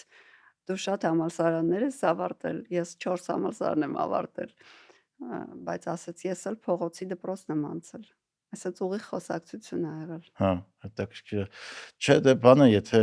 այս վերջերս է թեման իրոք հետաքրքրում է, որ կարող է դրա մասին արտիկլ գրեմ, բայց լավ սկսեցի ուսումնասիրեմ, դեռ չեմ վերջացրել ռեսերչս,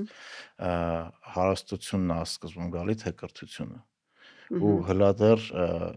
այն կարծիքին եմ իմ կարդացածի ուսումնասիրածի վրա, որ երկրները սկզբում կամ հասարակությունները կամ խմբերը հարստության ինչ-որ աղբյուր են ձեռք բերում կամ հարստանում են, նոր դրանից հետո սկսում են կրթության վրա ավելի շատ ուշադրություն դարձնել, որ այդ հարստությունը չկորցնեն ու դրա վրա ավելացնեն, որովհետև կրթությունը ինքը իրանով շատ թանկ հաճույք է։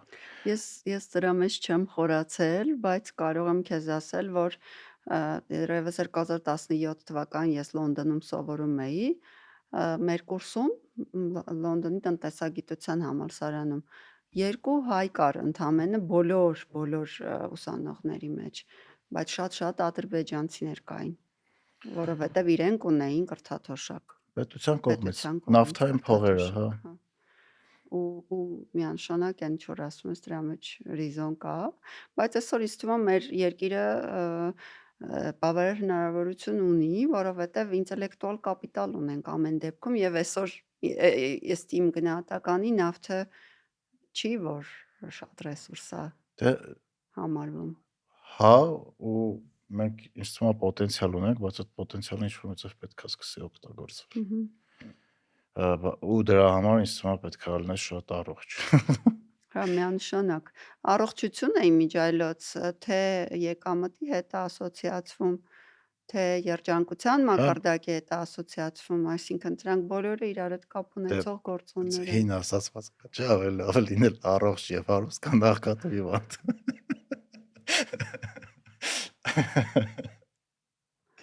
Դե հա, բայց թե ինչպես գիտելիքը իմանալուց անցնել քայլանելու տարբերակին, այստեղ արդեն ինձ թվում է մեզ հավելյալ ինֆորմացիա կամ հավելյալ ինչ-որ մի բան պակասում է էլի, որ իմանանք, որովհետև հաճախ թվում է թե դու ամեն ինչ գիտես, իմ պացիենտներից շատերը օրինակ գիտեն, Ահա։ բայց չեն անում։ Հա, այդ հետաքրքիր Քայլ ֆենոմեն է։ անելը բարդ է։ Այս վերջերս ընկերոջս հետ եմ խոսում, ասում եմ արդեն քանի ամիս է, ամեն շաբաթ կիրակի շատ ես ուտում, որ երկու շաբթի օրվանից դիետա է նստես։ Հա, Երևում է արդեն, որ ասում եմ արդեն 5 ամիս է տենց եմ անում, ասենք ամեն շաբաթ կիրակի մի քիչ շատ է ուտում սովորականից, որ մտածված, հա, հա։ մտած, ասում թե վերջի անգամ էս է ուտում, Հա, երկու շաբթի օրվանից կսկսեմ դիետա հա, պահեմ ու չի պահում։ Ու շատերի մոտ է տենց ու մենակ ուտելիքի հետ կապված չէ որ ես մի բանն անեմ երկու շաբթի օրվանից կամ վաղվանից կսկսեմ ուրիշ ձև ապրեմ, բայց սովորաբար տենց չի լինում։ Ա, Ես ու հակառակ էֆեկտի կարա բերել, որտեվ հա, ինձ թվում է մեզնից մեծ մասը շատ լավ գիտեն, որ պետքա սպորտով զբաղվել, շատ լավ գիտեն, որ պետքա ճիշտ սնվել, անգամ գիտեն ինչ պետքա ուտեն, անգամ գիտեն ինչ գրքեր կարդան, ոնց իրանց կյանքը փոխեն, բայց հենց անելու այդ այ հենց այդ իմացությունից անելն է անելանցնելը խնդիր։ շատ դժվար է շատերի Համաձայն եմ։ համար։ Նո, այդտեղ ես իմ պացիենտներին մի երկու լայֆխակ եմ առաջարկում, նրանցից մեկը օրինակ դա որևէ ամենօրյա սովորության հետ կապելն է։ Հա, Օրինակ, ատամներդ լվացիր, հաջորդ քայլով էլ լեռախոչած վերցնում, սուրճած խմճի եմ չսում, դուրս ես գալիս վազելու։ Միշտ, դա միշտ։ Մյուսը, որ ավելի խորքային է, իհարկե դա բոլորը չեն վերցնում, բայց այն որ նշեցիր, որ պետքա մի քիչ շատ ուտես, որ նոր դրանից հետո կարողանաս դիետա պահես, այստեղ նեգատիվ մոտիվացիայի էլեմենտ կա, որ ոնց որ դու քեզ ճիպոտելով ես ինչ որ բան պարտադրում, հա, դու շատ վատն ես, դրա համար վաղվանից սկսում ես լավը դառնալ։ Բայց հետազոտությունները ցույց են տալիս, որ երբ որ մարդը ինքն իրեն սիրելով է դա անում, այսինքն ինքդ քեզ այնքան շատ է սիրում, որ դու ուզում ես, որ քեզ լավ լինի, եւ սիրում իսկապես ոչ թե էգոիզմ առումով, էլի, որ ուզում ես, որ քեզ լավ լինի, այդ ժամանակ դու անպայման հատկապես մի թեթև սենց քլիքից հետո բժշկի կողմից, էլի, որ ոնց որ քեզ ասում է։ Շատերը գալիս են ասում են ես եկել եմ, որ դուք այսօր ասեք, որ վաղվանից էլ չծխեմ։ ու չեն Ու ծխում։ չեն ծխում։ Հա, շատ։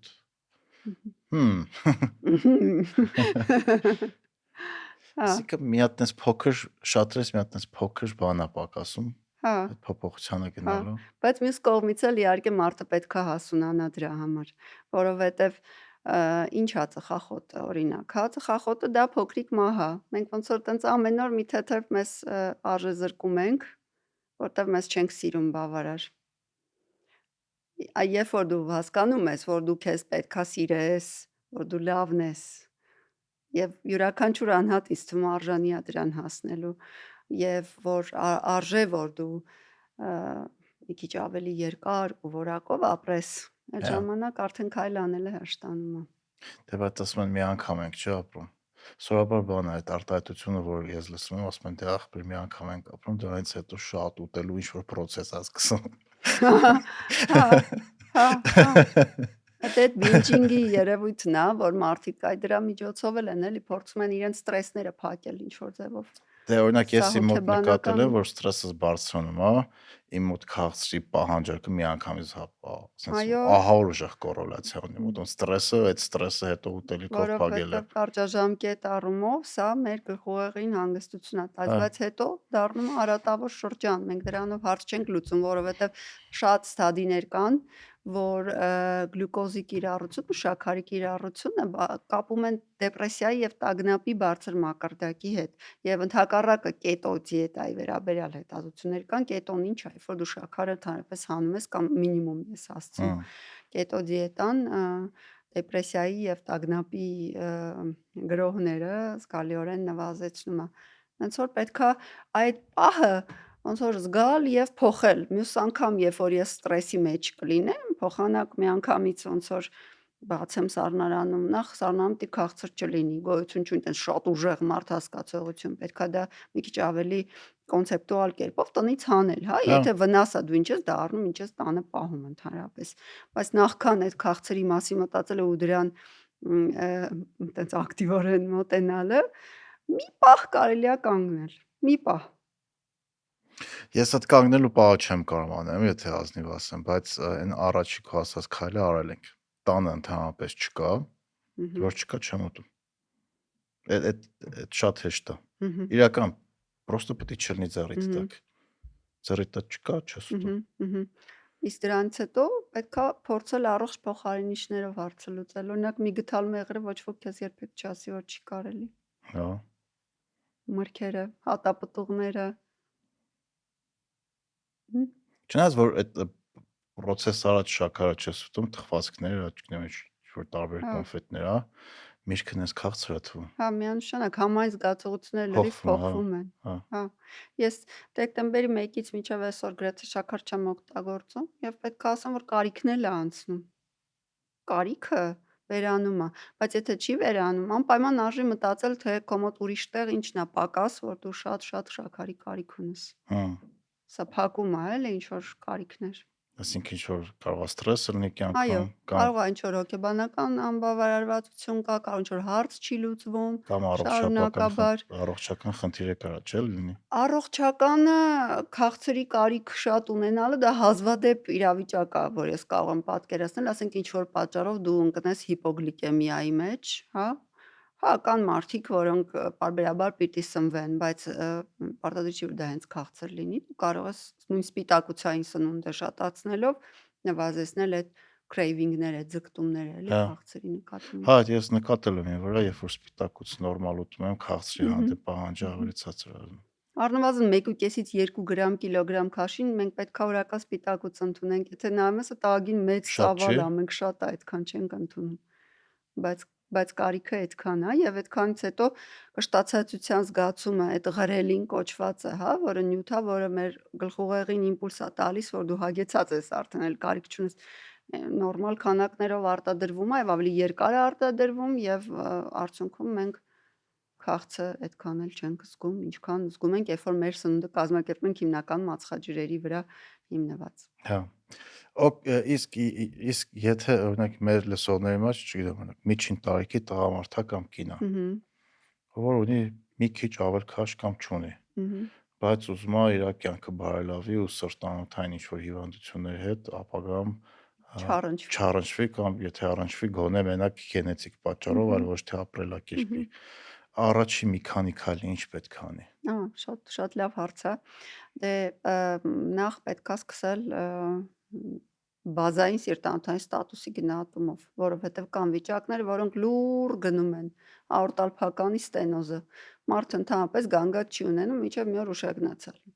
Այսինքն մի հատ բազային էլեկտրասրտագիր եւ էխոսրտագիր արժե անել 40-անց տարիքի յուրաքանչյուր մարդու, դեռ ես կասեի 35-անց տարիքի։ Դրանից հետո արդեն գալիս է կեսակերպային հարցերը, որը նախ պետք է հանձնել արյան որոշ տեստեր, գնահատել լիպիդային պրոֆիլը, գնահատել ինսուլինի նկատմամբ ռեզիստենտականության առկայությունը, գնահատել անպայման որոշ այլ ռիսկի գործոններ, ինչպիսիք են օրինակ միզաթթում արյան մեջ, օրինակ բարձր զգայունության C-ռեակտիվ պրոտեին կոչվածը, սպիտակուց կոչվածը, որը նույնպես սիրտանոթային պատահարների ռիսկն է բարձրացնում, գնահատել եռամսյակի շաքարի միջին մակարդակը, այնուհետև արդեն խոսել սննդակարգի մասին, ֆիզիկական ակտիվության մասին, եթե կանաոճ մասին է գնում խոսքը, այստեղ անպայման արժի նաև գնահատել արդյոք ինքը գտնվում է այսպես կոչված պերիմենոպաուզալ հարդաշտանադադարային շրջանում, որովհետև ցավոք սրտի մենոպաուզան մի շատ լուրջ հարված է կնոջ համար, որը տղամարդիկ չեն ունենում։ Ինչպես գիտես, դրանից հետո կանանց մոտ ռիսկերը զգալիորեն բարձրանում են եւ ի տարբերություն տղամարդկանց, որոնց մոտ անդրոգենները, հա, կամաց են նվազում կյանքի ընթացքում, կանանց մոտ դա շատ կտրուկ է լինում, միանգամից է լինում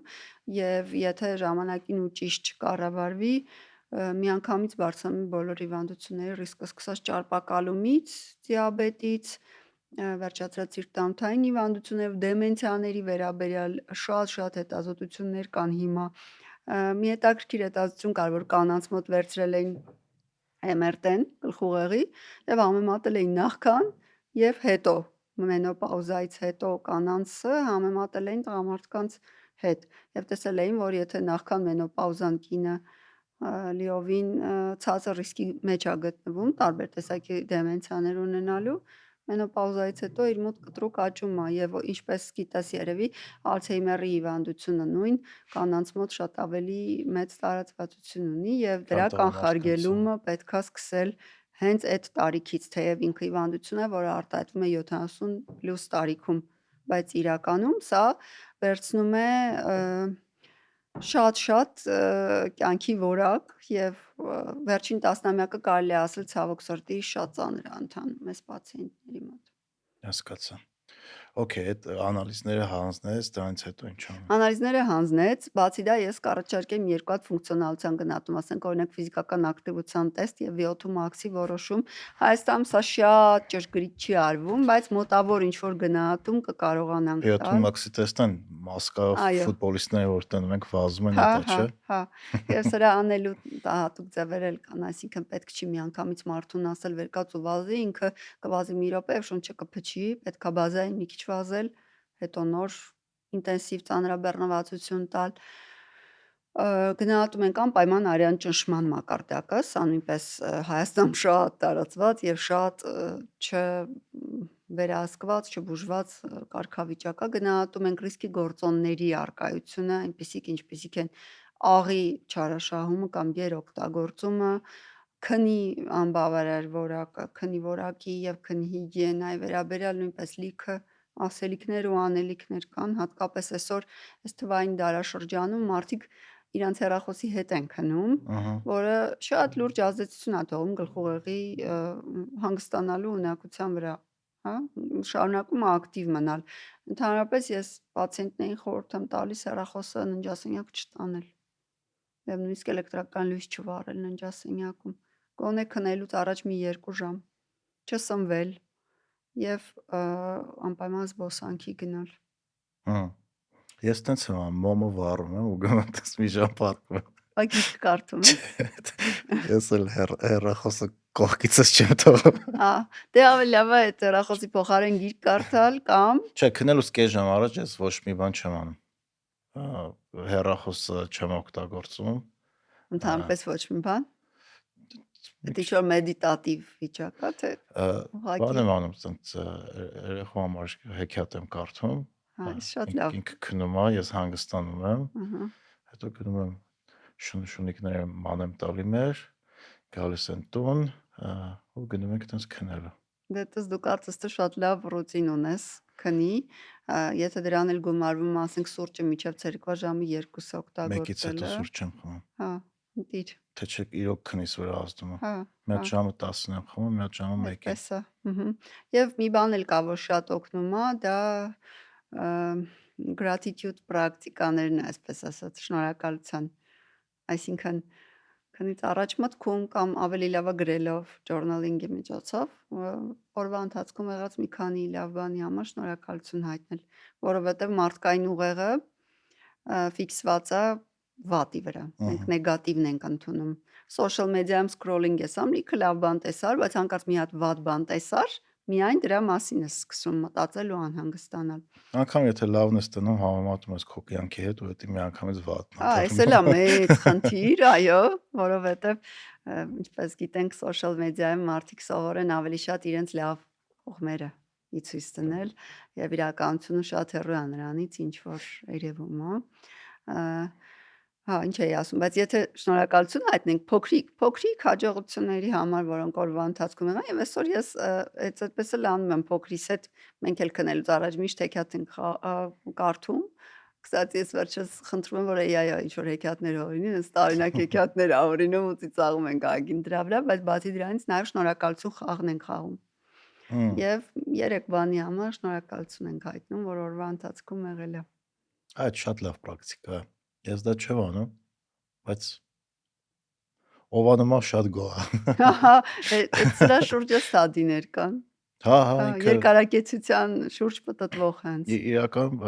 հոգեբանական առումով շատ մեծ լույս է։ Ուրիշ բառ չգտա։ Միանշանակ։ Որտեվ դու սկսում ես լավը նկատես քո կյանքի ու սովորաբար մենք կյանքը ոնց տեսնում ենք, տենց է ապրում ենք, էլի։ Եթե վատ ենք տրամադրված, կյանքի որակն է վատ։ Ուրիշ հետաքրքիր ֆենոմեն էլ կա, որ ինչի մեջ որ խորանում ես, նա էլ շատանում է։ Հա այդ բանն է, երբ որ ինչ-որ շոր ես առնում կամ մեքենա սաղմում սկսում ես նույն բանից տնած, այդ դրա Հա, ֆենոմենն է, էլի։ հետաքրքիր է։ Ինչի վրա որ ֆիքսվում ես, դա էլ մեծանում է։ Հա, որտեվ այդ հոգեբանական առումով ոնց որ մենք մեր կյանքի մեծ մասը մեր ուղեղի մեջ ենք, որը ոչ մեկ այդ ոչ կիսում ենք, ոչ մեկ չգիտի էլի մեր ուղեղի մեջ ինչա կատարվում ու դու ոնց վերաբերվում ես կյանքին, ինչ տիպի մտքեր ես ունենում, նենց է, որտեվ ուղեղի մեջ էլի սա։ Դրականը փորձում ես ավելացնես, շեշտես, շնորհակալ լինես, դա է գերիշխելու քո կյանքում։ Նայելու ես մենակ ով ինչ ավելի թանկ բան առավ, քան դու, միանշանակ բանա, այդ Թալեբն էր ասում, Մոնակոն Աստված հնարել է, որ շատ հարուստ մարդիկ գնան ու տանջվեն, որ ավելի հարուստ մարդկանց տենան։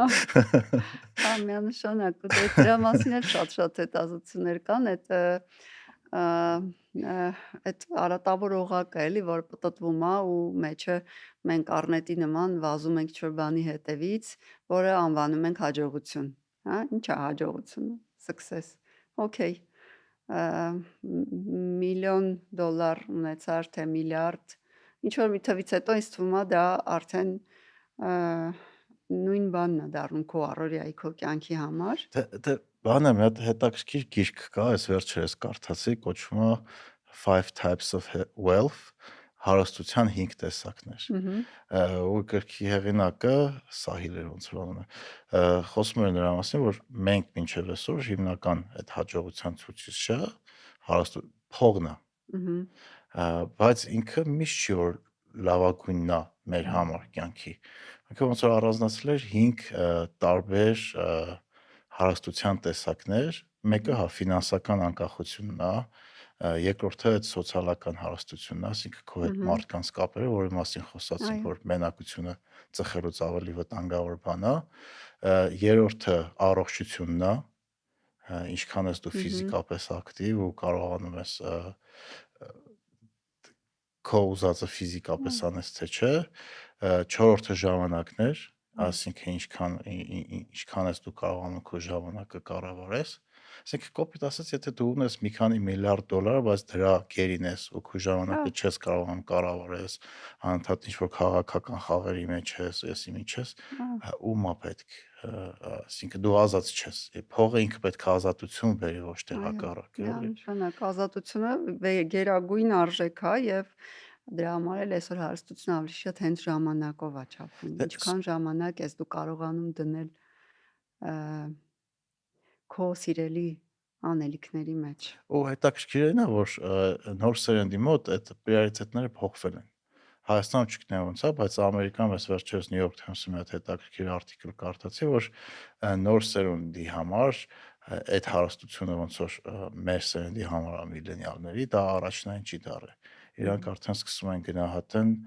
հենց սոցիալական կապերը, առողջ մարմինը, ժամանակը, որտեվ սաղ աշխարհի փողը կարաս ունենաս, բայց եթե առողջ չես ու ժամանակը չես կառավարում։ Հա, միանշանակ, ու տենց թադի էլ կար Բրիտանիայից մի հատ հետազոտություն կար հետաքրքիր, որ մավանից առաջ մարդկանց հարցրել էին, թե ինչի մասն է ամենաշատը ափսոսում։ Եվ իրանցից ոչ մեկը չէր ասել, որ այ աշխատանքումս էս ինչ բանին չհասա։ Եվ workaholism-ը, հա, էլի նույնպես շատ լուրջ կախյալություն է եւ ես համարում եմ, որ մենք կարեւոր է, որ մեր կյանքը կառուցենք մի քանի դոմեյնների շուրջ եւ աշխատանքը դրանցից մեկն է։ Երջանկության այդ ֆրեյմվորքի մեջ երջանկությունը արի հաջողություն չասենք, որտեղ հաջողությունը անցողիկ մի բան է, էլի ինձ թվում է դրա հետևից չարժի շատ վազել, բայց այ երջանկությունը երևի թե մի բան է, որին մարդիկ բոլորը ձգտում են երջանիկ լինելու։ Եվ այդ առումով կարծում եմ աշխատանքը կարևոր դոմեյններից մեկն է, որ դու ունես առաքելություն եւ գիտակցում ես աշխատանքային իմաստով դա որն է, բայց հաջորդը իհարկե ընտանիքն է, մյուսը քո ընկերներն են, մյուսը քո սիրելի զբաղմունքն է եւ վերջինը իհարկե դու հենց ինքդ ես, որովհետեւ եթե դու ինքդ քո հետ չկարողանաս, չունենաս ինքնաբավ լինելու այդ նվերը, ապա մնացած ամեն ինչից թվում է արժեք չունի։ Այդպես եմ դրան մոտենում։ Առաջի հերթին ինքդ քեզ սիրես ու հետո մնացածին, որ կարողանաս ճիշտ սիրել, շատ սիրել, լավ սիրել։ Դե հալի դժվար է դրա այդ չհամաձայնվելը, բայց նաև դժվար է այդ ամեն ինչ անելը։ Դե ամեն ինչը սկսում է գոնե խնդիրը state անելուց։ Նույնիսկ ես հաճախ տեսնում եմ մարդիկ, ովքեր առավոտյան պացիենտներ էլի, ովքեր առավոտյան այսօր հենց այսօր մի պացիենտ ինձ ասեց բժշկուհի ջան, բայց երբ մարզվեմ, երբ որ ժամը 6-ից մինչև 10 աշխատանք եմ գնում։ Ասի դե ուրեմն կներեք ուրիշ ալով, եթե ոչ ես դες պետք է ասեմ, որ դուք ձեր առօրյան սխալ եք կառուցում։ Շատ հաջողակ տարբեր բիզնեսների տեր մարդ է, բայց սկսվող առողջական խնդիրներ ունի։ Ինչու՞, որովհետև ինքը ճիշտ չի կազմակերպում իր առօրյան։ Դե բայց կյանքում փուլեր գալիս է, որ մի 14-15 ժամ աշխատում ես։ Հա, խնդիր չկա, ես դրան լրիվ համաձայն եմ։ Անցած տարին իմ մոտ այդպեսին էր։ Քո մոտ էլ ա եղել, իմ մոտ էլ է լինում դեռ։ Որքան ավելիզմ եմ ջարց իմ խնդիրներից մեկն է։ Բայց այս տարի նվիրեցիր աշխատանքին, հիշի, որ մյուս տարին երեխեքինն է, այն մյուս տարին քոնն է, քո սիրելի զբաղմունքներինն է, որովհետև որ մի դոմեյնի վրա, որ դու քիչ ռեսուրս ես դնում, ու ռեսուրս հենց ժամանակի իմաստով, ինքը քեզանից վրեժա լուծելու անպայման ինչ-որ մի օր։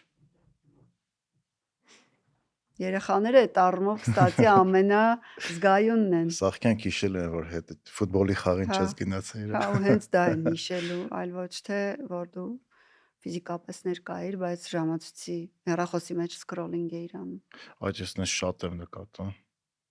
Հա, որ օրինակ ծնողները երեխեքի հետ են, բայց մեկը հեռախոսի մեջ են։ Հա, ու դա շատ մեծ խնդիր է։ Մենք ոնց որ գիտես, դա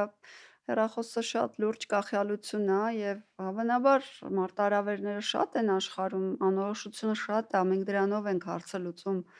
բայց դա մեծ խնդիր է Բայց եւ դա էլ փախոստի միջոց է, օրինակ ինձ մի անգամ տղես իր հետ այնց հեռախոսի մեջ է։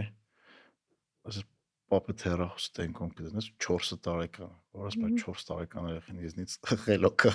Հա, Այդ առումով էլի։ հա, իմ Ու դրեցի երեխեքներն ու են հաճախ։ դրանից ենքում, դրանից հետո էլ իր հետ զբաղվելուց հեռախոսը չեմ վերցնում։ Այո, շատ ճիշտ որոշում է։ Կարևոր Բայց ինքը ինձ ներդրում է։ ներ բան արեց էլի նկատողություն արեց։ Դե նորմալ է։ Մեր երեխեքը ինձ թվում է պիտի մեզնից ավելի լավը լինեն, այդ կարևոր է էվոլյուցիոն առումով։ Ես էլ եմ լիքը բան սովորում իմ երեխեքից։ Շատ։ Այս հետաքրքիր բաներ են նկատում, որ մենք մոռանում ենք ու նես փոքր բաներից են ուրախանում։ Օրինակ հիմա մենք բան այդ պատմել եմ էլի ոդկասթում,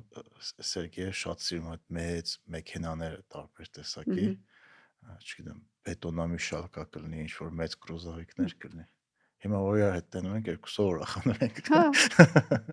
Հա, դու ոնց որ իրանց ուրախությունը կարողանում ես վերցնել։ Դե հա, բայց իրական այդ մեքենաները ինժեներական տենց մտքի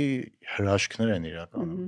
Բայց մենք տենց ամեն օր տնելով չենք նկատում, էլի։ Հա, նույն ձև իմ տղան շատ հետաքրքրվում է երկրաչափության մաթեմատիկա, շատ է սիրում։ 8-րդ դասարան է։ Այն աստիճանի է սիրում, որ ասենք մի օր եկավ ինձ ասեց մամ, գիտես, վաղը մենք անցնելու ենք Վիետի թեորեմը։ Այսինքն շատ հիացած ձևով։ Որսից աչքիդ բացվում ասես Աստված իմ ինչքան հետաքրքիր ու հրաշալի բան կա, իսկ մենք ընկած մտածում ենք, որ էս մի գոլեգան այն մի չգիտեմ ինչի է, այն մյուսը լավ չարեց, սխալ արեց։ Հա, այդ պետք է երեխեքին ուշադրեն։ Ինձ այդ տղես մի քանի օր առաջ ցնցան։ Պապ, իսկ Հայաստանում տորնադոներ լինում են։ Այդ թեման էին մանկապարտեզում ասում։ Ասում եմ, չէ, ու հիշեցի, որ ես իրական տորնադո տեսել եմ։ Ու հիշեցի, որ երբեմն Ամերիկան ոնց եմ տորնադո տեսել, ոնց են քիչ այտենց պատվալի տակ, քաղաքում սիրենաները միացավ, այտենց պատմությունը պատվում է, ես համ հիշեցի, ուրախացա, որ այտենց բան եմ տեսել կյանքի մեջ ու ինքը ճիշտ է վատ հետևանքներ է տալիս, բայց հետաքրքիր փորձառություն է, էլի։ Ու զոհեր ոչ մի բան չէր եղել, դե ֆիզիկական հա վնաս պատճառել էր այդ տորնադոն, բայց այդ փորձառությունը հետաքրքիր է, որ սկսեցի իրան պատմեմ, ես ինքս այտենց ոգևորվեցի ինքնս կլորացած աչքերով նայում էր ու լսում էր։ Ու այդ պահին դու ոչ գործի մասին ես հիշում, ոչ չգիտեմ, ինչ որ մեկի ավելի թանկ ավտոյի մասին ես մտածում, Որակով ժամանակ ես անցկացնում։ Միանշանակ, որովհետև մենք ինչ ենք անում մեր առօրյայում ամբողջ օրը, կամ անցյալով ենք մտահոգվում, կամ ապագայով, ապագայով, այնինչ հա։ գոյություն ունի միայն ներկան։ Ու այսօր ասցիր հիշեցի փոքրիկ իշխանին, որ Հա։ ասում մեծահասակներն շատ ձանձրալի դեմքեր են, ասում, ինչ ամբողջ օր ինչ թվեր են իրար հետ քննարկում։ Ինչա չես տեսնում, որ սա գլխարկի տակ թակ նված վիշապոց է նկարած։ Երեխեքը դեմք են։ Հա, միանշանակ պետք է դրան ուշադրություն դարձնել ու դա մենակ դրական ազդեցություն է անում առողջության, հոգեկան աշխարհի ու ամեն ինչի վրա։ Իսկ դու ո՞նց սկսեցիր վազես։ Օ, Քանի պետք է տարի հիշեմ։ արդեն։ Հիշեցի, COVID-ին եմ սկսել 20 թիվներ։ Հա։ COVID-ի ժամանակ եմ սկսել վազել, բայց իհարկե դա սկզբից վազք չէ իր անվանի, ես շատ ոչ սպորտային անձնավորություն եմ եղել, բայց մտքումս միշտ եղել է, որ դա կարևոր է։ Սենց այն քայլը, որ պետք է քայլ անես, արդեն գիտես, բայց պետք է քայլ անես, եկավ COVID-ի ժամանակ, երբ որ ազատ ժամանակ հայտնվեց ինձ մոտ։ Մենք ոնց որ մասերով չէինք աշխատում, հիվանդանոցի պերսոնալի կեսը տանն էր մնում, որ չվարակվի, որ հետո կարողանա փոխարինել, էլի։ Ու այդ ազատ ժամանակ հետաքրքրական այն բաներ ծագեցին։ Օրինակ սկսեցի այդ ժամանակ քիչ վազել, շատ կարճ հիշում եմ, մոտակա ջիմը մտա, տրեյներին ասացի, որ ինչ բան անեմ, ասեց В общем, տրենաժորի վրա մի րոպե բան, սենց սկսեցի վազել, հետո գնալով շատացավ, հետո դե Try Club-ի մասին միշտ գիտեի, որովհետև իմ շատ լավ ավագ ընկերներից մեկը ակումբում էր եղել, Մերուժանը Սաղաթելյան եւ ինքը ոնց որ մեր բոլորի համար նաեւ մասնագիտական առումով ասենք մի քիչ գուրու էլի, Մերուժը տենց շատ լավ բժիշկ է, եւ տենց մտքումս գիտեմ ինչ որ մի Try Club կա, որտեղ ինքը մարզվում է եւ իրանք ինչ որ սենց աստվածային բաներ են անում։ Ու հետո կամաց մի օր հայտարարությունը տեսա, որ Բուսաբում 5K են անում, 5 կիլոմետր վազքի մրցույթ կա, շատ երկար հուզվելուց հետո եկա, ես էմոցիոնալ առումով դժվար եմ քայլ անելու տեսանկյունից էլի, մի կերպ վազեցի, բայց հետո արդեն երբ որ վազքից հետո էնդորֆիններ տեսնես, արդեն դա դառնում է քեզ համար առօրյա ու շատ հաճելի մի բան։ Այսինքն դու մամա ես, ունես սեփական կլինիկան ու նաև ժամանակ ունես վազելու։ Հա, միանշանակ։ Ես հենց դրա համար եմ սեփական կլինիկան ունեցել, որ ոչ ոք ինձ չասի։ Այս ժամից այս ժամն ես աշխատում։ Իրականում դա մեծ խնդիր էր ինձ համար ամբողջ կյանքում, ես միշտ խնդիր եմ ունեցել, միշտ նեղվել եմ, որ իմ ժամանակը ինչ որ ձևով սահմանափակվում է։ Հա, դու չես կարողանում։ Հա, այդ հարցը ա եղել միշտ ու երևի թե դրանից էլ ծնվել է, էլի ես բարդ ճանապարհ որ վերցրել եմ, որովհետև հեշտ չի Հայաստանում այդ քայլը անել այդ ոլորտում։ Ինչ դժվարություններ ես հանդիպում։ Դե նախ ձեռներեցության իմ կյանքում առաջի փորձն էր, երկրորդը ես հայտնվեցի մենակ ինչ որ ոնց որ անապատի մեջ, մեկ ես սկսում ես այդ հողից մողից բան խաղալ, սկսել տուն սարքել, ճիշտ է մի փոքր փորձառություն նախկինում ունեցել էի, երբ որ բաժանմունք էի հիմնադրել, բայց իհարկե դա լրիվ ուրիշ էր, որովհետև երբ մեծ հիվանդանոցի բակափ ես ունենում մեջքիդ կանգնած, քեզ շատ ավելի հանգիստ ես զգում, քան թե երբ որ դու զրոյից ես ամեն ինչ անում։ Հա։ Բայց այդտեղ իհարկե այն կրեատիվի հաճույքն էլ կա, որ ոնց որ քեզ հաճույք է պատճառում, որ դու քո ուզած ձևով, քո պատկերացրած ձևով եւ պատասխանատվությունը քո վրա է, այլ առաջվա նման չի, որ դու ինչ որ մեկին կարող ես մեղադրել, ասել գիտես դու ես պատճառը, որ ես այսօր վատ եմ։ Հա։ Այդ պատասխանատվություն վերցնելու էլեմենտը շատ կարևոր պահ է, որ արդեն դու քեզ ունակ ես զգում ինչ որ բաներ անելու։ Դե ազատությունների հետ միշտ մեծ պատասխանատվություններ էլ է գալիս։ Հա, որը նաև մեծ տագնապներ ա բերում, բայց վերջերս կարդացի, որ շատ ֆունկցիոնալության բարձր մակարդակ ունեցող կանայք նաև շատ տագնապային են լինում եւ դա ինձ հանգստացրեց։ Մենակ կանայք չէ, տղամարդիկ է երևի։ Հա։ Հա։ Հետաքրքիր է, չգիտեի այդ մասին, ինձ թվում էր ինչքան ավելի շատ բան ես կարողանում ես, այնքան ավելի sense Bruce Lee վիճակով ես էլի դառնում։ Բանը անելու մասով ոնց որ ինքնագնահատական միանշանակ բարձրանում է, ինչքան շատ ես անում, այնքան ավելի կարող ես դառնում, այնքան ավելի շատ հավատում ես, որ կարաս, բայց դրա հետ մեկտեղ պարանոյան էլ ավելանում։ Հա, հետաքրքիր ճանապարհ է։ Ամեն դեպքում ինձ դուր է գալիս, ես չեմ փոշմանել, որովհետև ասում եմ ազատությունը լրիվ ուրիշ համ ունի։ Երկու հատ գիրք կան այդ բան թեմայով խորհուրդ տամ, բանը Intel-ի առաջվա տնօրենը Andy Grove-ը մի հատ գիրքի անունը բանն է High Output Management, Օ, որը մենեջմենթի լսել եմ։ երևի ամենաֆանտաստիկ գրքերից մեկն է, ու այդ գիրքը ինձ շատ օգներ, երբ որ ես առաջ անգամ ղեկավար դառա, երկրորդը հենց այդ քոյ ասած թեմայով բանը անունը բանն է Only Paranoics Survive, ասենք մենակ պարանոիկներն են բան survive հայերեն Վերապրել, բայց ինձ թվում է այդքան ճիշտ չի թարգմանվում։ մնում էլի խաղի Ա, մեջ մենակ պարանոիկներն են խաղի մեջ մնում տենց ա, թարգմանել մի քիչ բան կա այդտեղ ադրենալինի էլեմենտ կա, էլի որ ռիսկայնության էլեմենտ կա, բայց մյուս կողմից էլ երբ որ դու տեսնում ես արդյունքը, ներդրում ես, արդյունքը տեսնում ես, ըհը ներդրում ես, արդյունքը տեսնում ես, ոնց որ արդեն սկսում ես կամաց խաղի կանոնները ինչ որ չափով մի փոքր հասկանալ, հա կանխատեսելիությունը գնալով շատանում է։ Ես հաճախ ու նմանացնում, նրբություններն ես նկատում հա, նմանացնում եմ նորածին երեխայի։ Ոնց առաջի տարին դե շատ բարդ է, երբ որ երեխայդ նորածին է, դու այդ ռիսկից շատ ծանր ապրումներ ես ունենում, էլի, բայց ըհը կամաց մեկ էլ ոտիր ա կանգնում, մեկ էլ հոп առաջի բառն ա ասում, հետո սկսում ա քայլել, հետո մի օր էլ վեշերը հավաքում ա, ռյուքզակը վերցնում ա, քեզ ասում ա ստեսություն գնում ա իր կյանքը ինքնուրույն ա ապրելու։ հա Ես դրա հետ էլ եմ շատ օքեյ։ Ես կարծում եմ, որ տենց էլ պիտի լինի իրականում։ դե երևի հա ես դրա մասին դեռ չեմ մտածել իմ փոքր բայց հա բան է այդ հետաքրքիր է նա որ դրսի մարդիկ օրինակ շատ բաներ են ասում են թիթիզություններ հա բայց իրականում այդ ինչ որ բաներ անելու ընթացքում դու փոքր նրբություններ ես նկատում Ահա, ա, անընդհատ կրկնելու արդյունքում ինչ որ process-ներ ու այդ նրբությունները շատ կարևոր է դառնում ու երբ որ դու անում ես դրսից մարդը նայում է ասում է այդ ինչ թիթիզություն է օրինակ վազքի մեջ երբ որ ահա, դու սկսում ես շատ վազես դու գիտես որ պետք է հատուկ կոշիկ հագնես ահա, եթե չէ ոտերի թերը կանիծես հա, որտեվ երկար դիստանցիաների անընդհատ ինչ-որ բան կրկնելու ընթացքում փոքր նրբությունները, այդ շատ փոքր հա։ նրբությունները դառնում են կարևոր։ Դե բարձր արագությունների ժամանակ էլ ա, չէ՞, տենց մի Հա, փոքրիկ հա, շեղվեցիր արդեն խփում ես։ բիզնես կլինի, սպորտ կլինի, չգիտեմ, ցանկացած process, որի մեջ կրկնվող Ահա, ֆունկցիոնալություններ կա, դու սկսում ես նկատել փոքր բաները, որոնք կարան բիզնեսի հերանից են կամ քո առողջության վրա վատ ազդեն ու դու դրանց հանդեպ երբ որ սկսում ես շատ ու շատ իրելնես ահա, մեկ-մեկ պարանոիկի բան ես հա, ստան թվում ա թվում թե է դու մի քիչ պարան հիվանդ ես։ հա բայց այդ բնարբություններն ա որ լավ բիզնեսը կամ լավ սպորտսմենին վատից տարբերում է որտեվ այդ ֆունկցիաները անընդհատ կատարելու ընթացքում դու տեսնում ես բաներ, որ ուրիշները չեն տեսնում։ Ասում են ինչ թեթևությունների հետևից ես ընկել, բայց դրանք այն ամենակարևոր բաներից Հա, մեկն է, որ քո բիզնեսը կամ քո կապ չունի ինչ անում ես, հա, հենց դարձնում է տարբերվող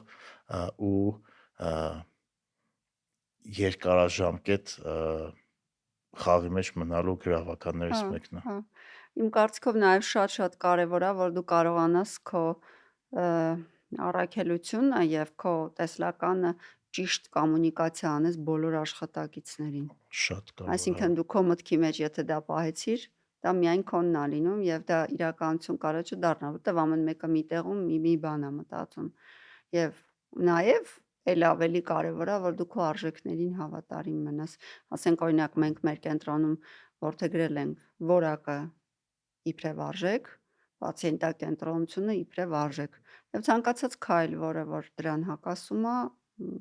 պետք է անպայման քննարկել, թիմով վերհանել եւ լուծել, որովհետեւ այսօր չի երևում, ասենք թե մի պացիենտ դժգոհ էր երկար սպասելուց գնաց, բայց իրականում դա միանշանակ ազդում է Դե խնդիր կա, ինչի է արդյունքների վրա։ պացիենտը երկար սպասում, պետք է հասկանալ։ Այո։ Ասենք ինչ որ օպերացիոն խնդիր կա։ Հա, Օրինակ շատ հիվանդանոցներ այդ ունեն։ միանշանակ այսօր շատ մեծ հերթ է եւ իմիջիայլոց բուժօգնության որակի կարևորագույն բաղադրիչն է timeliness ժամանակին։ Իմիջիայլոց բուժօգնության բուժհաստատությունների որակի կառավարման վերաբերյալ ընդհանրապես ամբողջ ուղղության հիմնադիրը հայ է։ Չգիտեմ տեղյակ ես թե չէ, ծանոթ ես թե չէ, Ավետիս Տոնապետյանը ա, Մեծ Եղեռնից Մազապուրց եղած լիբանանցիների ընտանիքի երեխա է եղել, ով հետագայում տեղափոխվելով Ամերիկա գրել է իր առաջին աշխատանքները բուժհաստատությունների որակի բարելավման վերաբերյալ, այսօր մի ամբողջ ուղղություն ա, բուժհաստատությունների որակով եւ կառավարմամբ զբաղվում իր հիմքի վրա։ Եվս չգիտեի։ Հա, շատ հետաքրքիր դեմք ա եղել իրականում, Էյուբին ա ավարտել, միջած բժշկական ոլորտում Բեյրութի ամերիկյան համալսարանը շատ հայտնի հայեր շատ ա տվել։ Հա, Հա, ներառյալ նաև մեր սրտաբանության մեջ հայտնի Հրայր Կարապետյանը եւ այլն էլի շատ հայեր կան, ամերիկյան համալսարանի հիմնադիրները, որոնք այդ համալսարանն են ավարտել, լավ համալսարան է այդ տեսանկյունից եւ վերադառնալով բուժհաստատություններում որակի կարևորագույն բաղադրիչներից մեկը timeliness-ն է, ժամանակայինությունն է, այսինքն կարևոր է, թե դու պացիենտի մուտքից հետո ինչքան ժամանակում ես հասցնում այդ խնամքը իրեն տրամադրել։ տրամադրել։ Իսկ ես պարտադիր բժշկական ապահովագրությունը ոլորտում ինչ կփոխի, որտեղ այնտեղ սրտանոթային շատ հիվանդություններ կա, որ հիմա դրա տակա չէ մտնելու։ Հա, համարյա բոլորը եւ կարծում եմ, որ եթե ճիշտ կազմակերպվի, սա շատ կարևոր քայլ եմ համարում մեր երկրի համար։ Իսկ ո՞նց է աշխատում։ Աշխատում է այսպես, եթե դու պացիենտ ես եւ ունես գանգատներ, գնում ես պոլիկլինիկան համարվում է gatekeeper, պոլիկլինիկա չասենք առաջնային օղակ ասենք, որովհետեւ այսօր նաեւ կան շատ ընտանեկան բժշկության կենտրոններ, որոնք նույնպես հանդիսանում են առաջնային օղակ, այնտեղ բժիշկը գնահատում է քո կարգավիճակը եւ անհրաժեշտության դեպքում տալիս է ուղեգիր, որպեսզի դու գնաս եւ ստանաս բուժօգնությունը։ Եվ այսօրվա օրենքով գրեթե ամբողջ բնակչությունը, շատ քիչ մաս է մնացել, որ դեռ ծածկված չի։ Այսինքն 65-ից մեծ տարիքի բոլոր անհատները, մինչև 18 տարեկան բոլոր երեխաները եւ 18-ից 65 տարեկան ինտերվալում բոլոր մարդիկ, ովքեր ստանում են առնվազն 200,000 դրամ աշխատավարձ։ Այսինքն չունեն մենակ այն մարդիկ, որ 18-ից 65 տարեկան են ու 200,000-ից քիչ աշխատավարձ են ստանում կամ գրանցված չեն։ Հա, կամ Հայաստանի քաղաքացի չեն, կամ վերջին 6 ամսից ավել Հայաստանում չեն եղել, բայց դա էլ պլանավորվում է ծածկել եկող տարի։ Այստեղ որոշ նյուանսներ կան իհարկե, որը վերաբերվում է փոխհատուցմանը, reimbursement-ին, արդյոք հնարավոր կլինի պատշաճ կերպով այդ reimbursement-ը իրականացնել, որպեսզի ստվերային գրպանը փող դնելու այդ պրակտիկան կրկին, հա, չվերհանվի, բայց ընդհանուր առմամբ երևույթը ինքնին շատ դրական է, որովհետև այդ կատաստրոֆիկ բժշկական ծախսեր կոչվածը սա շատ լուրջ խնդիր է եւ մենք առօրս դրան ականատես ենք լինում ու այդ շատ ցավալի է, որ դու լինելով բժիշկ չէ, մարդը գալիս է, իրան առաջարկում ես միջամտություն, որը արժի օրինակ 2 միլիոն դրամ, ստենտ պետք է գումարը, հա։ Ստենտը դա ամենամինիմումն է, այսօր ստենտերը այդքան թանկարժեք չեն, բայց օրինակ գոյություն են սարքեր, որոնք դրվում են հանկարծամահությունը կանխելու համար եւ արժեն 4 միլիոն, 5 միլիոն, 6 միլիոն դրամ։ Հա, մի քանի օր առաջ ընկերներից մեկի հետ էի խոսում, որ իրանց գյուղի բարեկամին տեղափոխել էին Երևանի հոսպիտալներից մեկը ու ուղեղի մեջ ստենտ պետքա դնեին, ինչ պետք անեին ու մի քանի հատ ու ընդհանուր այդ օպերացիայի արժողությունը պետք է ներ իր հատության 8 միլիոն դրամ։ Հա, այդպես է։ Այդ գյուղից այդ մարդը 8 միլիոն դրամ դես պետք է տար, եթե հարազատներ չունենար, ով պետք է օգնեցին։ Այո, ու դա շատ լուրջ խնդիր է, որովհետև առողջական ռեսուրսը խլում է, էլի, եւ դա մեր հիմնական աշխատուժն է, տնտեսական տեսանկյունից էլ է շատ կարևոր։ Ու երիտասարդ մարդիկ են սովորաբար տուժում այդ քո ասած հեմոռագիկ ինսուլտ ա եղել հավանաբար։ Այնպես որ այո, շատ հարցեր կլուծի, բայց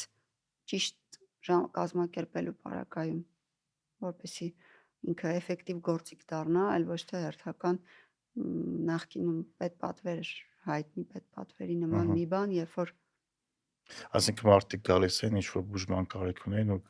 գումար չունեն։ Պետպատվերն այդ չէր փակում, հա։ Պետպատվեր չէր փակում, որովհետև հաշմանդամություն ունեցողներին էր միայն փակում կամ ինչ որ ասենք զինծառայողների ընտանիքի անդամների եւ այլն։ Ու եթե այդ խմբերից մեկի մեջ չէր փակում։ Այդ ժամանակ արդեն սկսվում էին հիվանդանոցի այդ տարբեր խնդիրներ,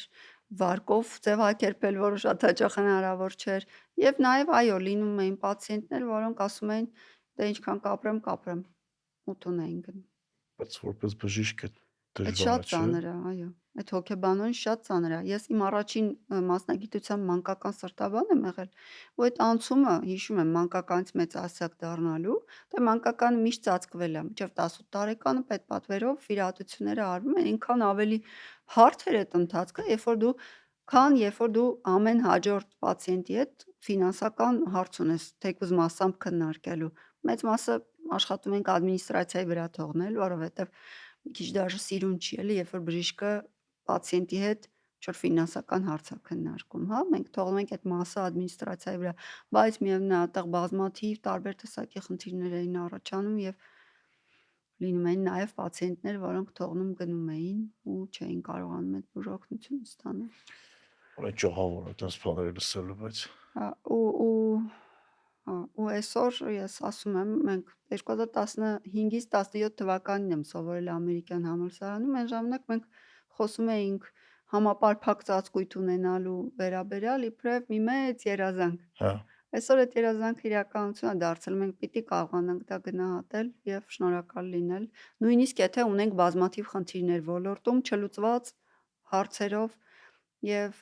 մի քիչ էլ նաեւ այստեղ այն երևույթը կա, որ բուժաշխատողները շատ հաճախ իրանցով չեն ուզում հարցը լուծել, այլ ավելի շատ թողնում են ադմինիստրացիաների կամ պետության վրա։ Իմ կարծիքով էդ էլ շատ ճիշտ չի, որովհետև առաջնահերթ պետքա փորձես դու քո հարցերը ճիշտ լուծել, բարձրաձայնել, լուծել, եթե չի ստացվում այդ սիստեմում, այդ փոքր համակարգում տեղդ փոխի, բայց հույս ունենալ, որ ինչ-որ մեկը քո տեղը կգա, բոլոր հարցերը կլուծի, առնվազն միամտություն է։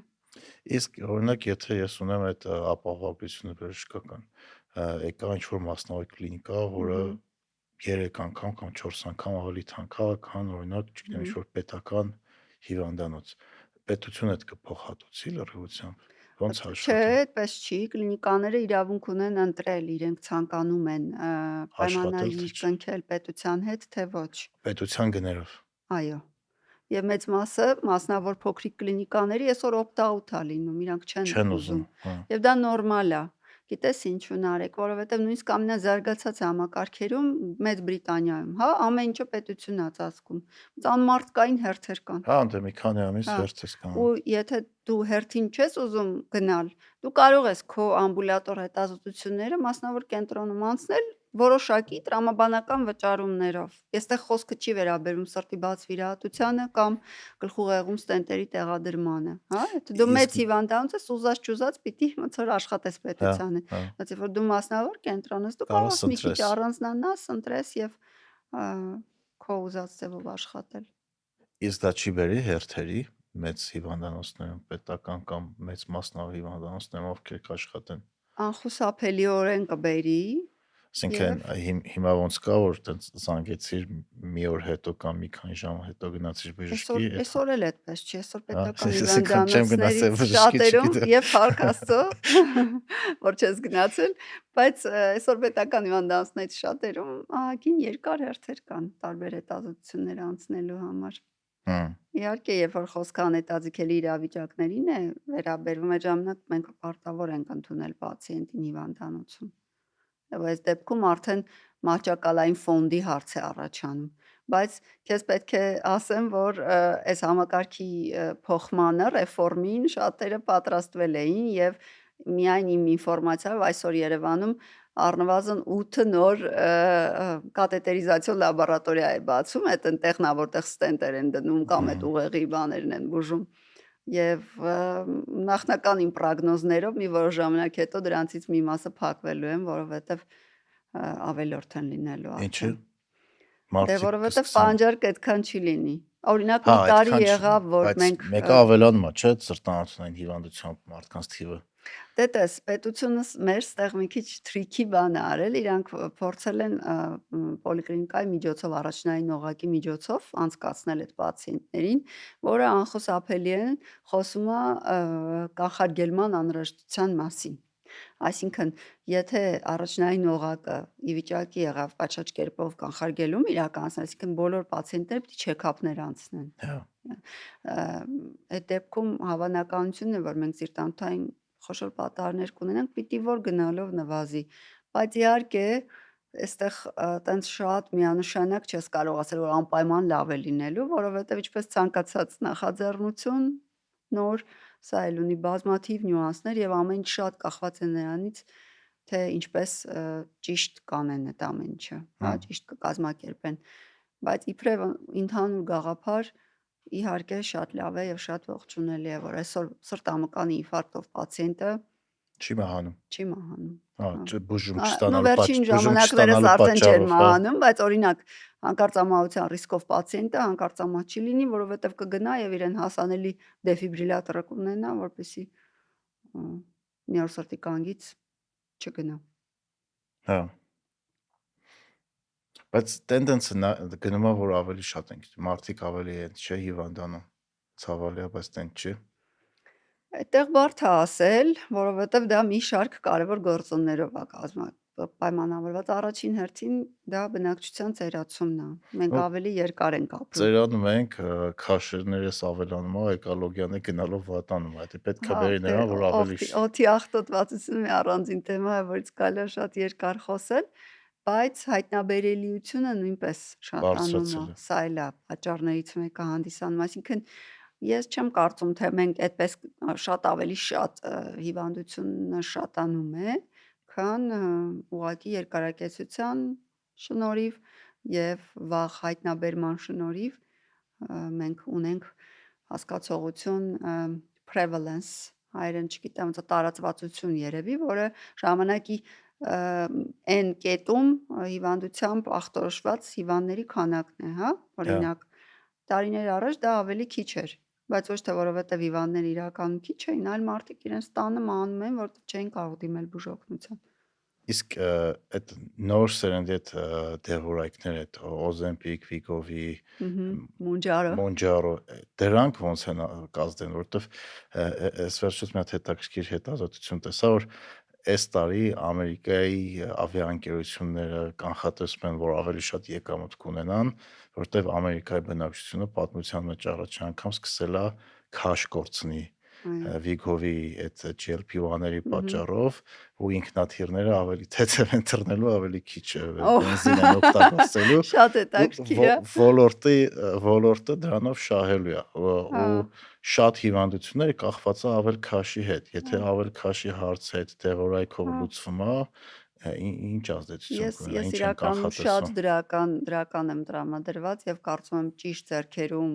ճիշտ ցուցումներով կիրառության դեպքում, հա, ցուցումների հետ պետքա շատ զգույշ լինել, որովհետև սխալ կիրառության դեպքում կարող է բերել խնդիրների, բայց ճիշտ ցուցումներով, այսինքն 30-ից ավել մարմնի զանգված ունեցող պացիենտների կամ ներքին օրգանների ճարպակալում ունեցող պացիենտների, դիաբետով պացիենտների պարագայում կիրառության դեպքում մենք գտել ենք գործիք, որը կարող է ճարպակալման էպիդեմիայի գոնե այդ սրընթաց առաջխաղացումը կանխել։ Եվ բայց մի հատ նյուանս կա, որ կարծում եմ, որ պետք կլինի իրանց քրոնիկական օգտագործել։ Այսինքն ես չեմ կարծում դա մի հրաշք փիլ է, որը մի ամիս օգտագործեցի ու ամեն ինչ լավացավ։ Հետո նյուանսներ կան, ասենք օրինակ ոչ տեսակի քաղցկեղով, վահանագեղձի քաղցկեղով պացիենտներին ինքը հակացուցված է։ Եթե նախկինում անամնեզում ենթաստամոքսային գեղձի բորբոքում ես ունեցել, հակացուցված է։ Եթե սկսեցիր ստանալ ուժային մարզումները կենսակարևոր են դառնում, որովհետև մենք քաշը կորցնում ենք առաջին հերթին մկանային զանգվածի կորստի պատճառով։ Բայց այն ինչ որ առօրս եղած մեր աղքատիկ ինֆորմացիան է բժշկական տալիս, տպավորությունն այնպեսին է, որ մի օր Նոբելյան մրցանակ կարող է տան սրա համար։ Տեսնենք ինչի կբերի աշխարհում, բայց այդ Novo Nordic-ը մեկ է Eli Lilly, չէ, Eli Lilly-ն է երկրորդը։ Շատ թանկ ընկերություններ են քիչ դառնում։ Դե հա, եւ դա այո, ընդունված է, դա առաջի 10 տարին է այդպես լինում։ Մինչեւ հետո 10 կամ 15 տարին պատենտավորման ժամկետը մինչեւ կավարտվի։ Դե արդեն Ռուսաստանում, Հնդկաստանում, անգամ Ամերիկայում շատ ջեներիկ վերսիաներ ծախում են, որտեվ ինքը տենց դժվար չի արտադրելը։ Հա։ Չնայած Novo Nordic-ի բաները, ինչ անունը, stock հայերեն ոնց էր ակցիա։ Աշետոնսերը վերջի 3 ամսվա մեջ 30%-ից ավել ավելացել է։ Հա, դե հա, Բան կարա լինի։ տաբլետքը հանելուց հետո, որտեվ Ամերիկայի շուկայում իրանք արդեն ունեն բաներ։ Այո, պերոս տարբերակներ Հա, ունեն, խմելու խմելու տաբլետկաներ։ տաբլետկաները։ Միջազգ այդ մեծ հարց է, մարդիկ գերադասում են տաբլետկա ստանալ ամեն օր, թե շաբաթը մեկ ներարկում։ Որովհետև կոնկրետ նույն ստատիների հետ կապված իմ դիսկուսիան պացիենտների հետ հաճախ գնում այն ուղղությամբ, որ ես ամեն օր չեմ ուզում դեղ խմել, ինձ ավելի լավ է ես շաբաթը մեկ, երկու շաբաթը մեկ փոխարինիչներ կան ներարկման ձևով, էլի, Հա, դրանցից ստանամ, բայց ամեն օր դեղ չխմեմ։ հետաքրքիր է։ Մեր վերջի տրադիցիոն հարցը, քեզ ինչն է location-ում, Կյանքում ոգևորում, հա։ զարգանալու հնարավորությունը, աճելու տեղը։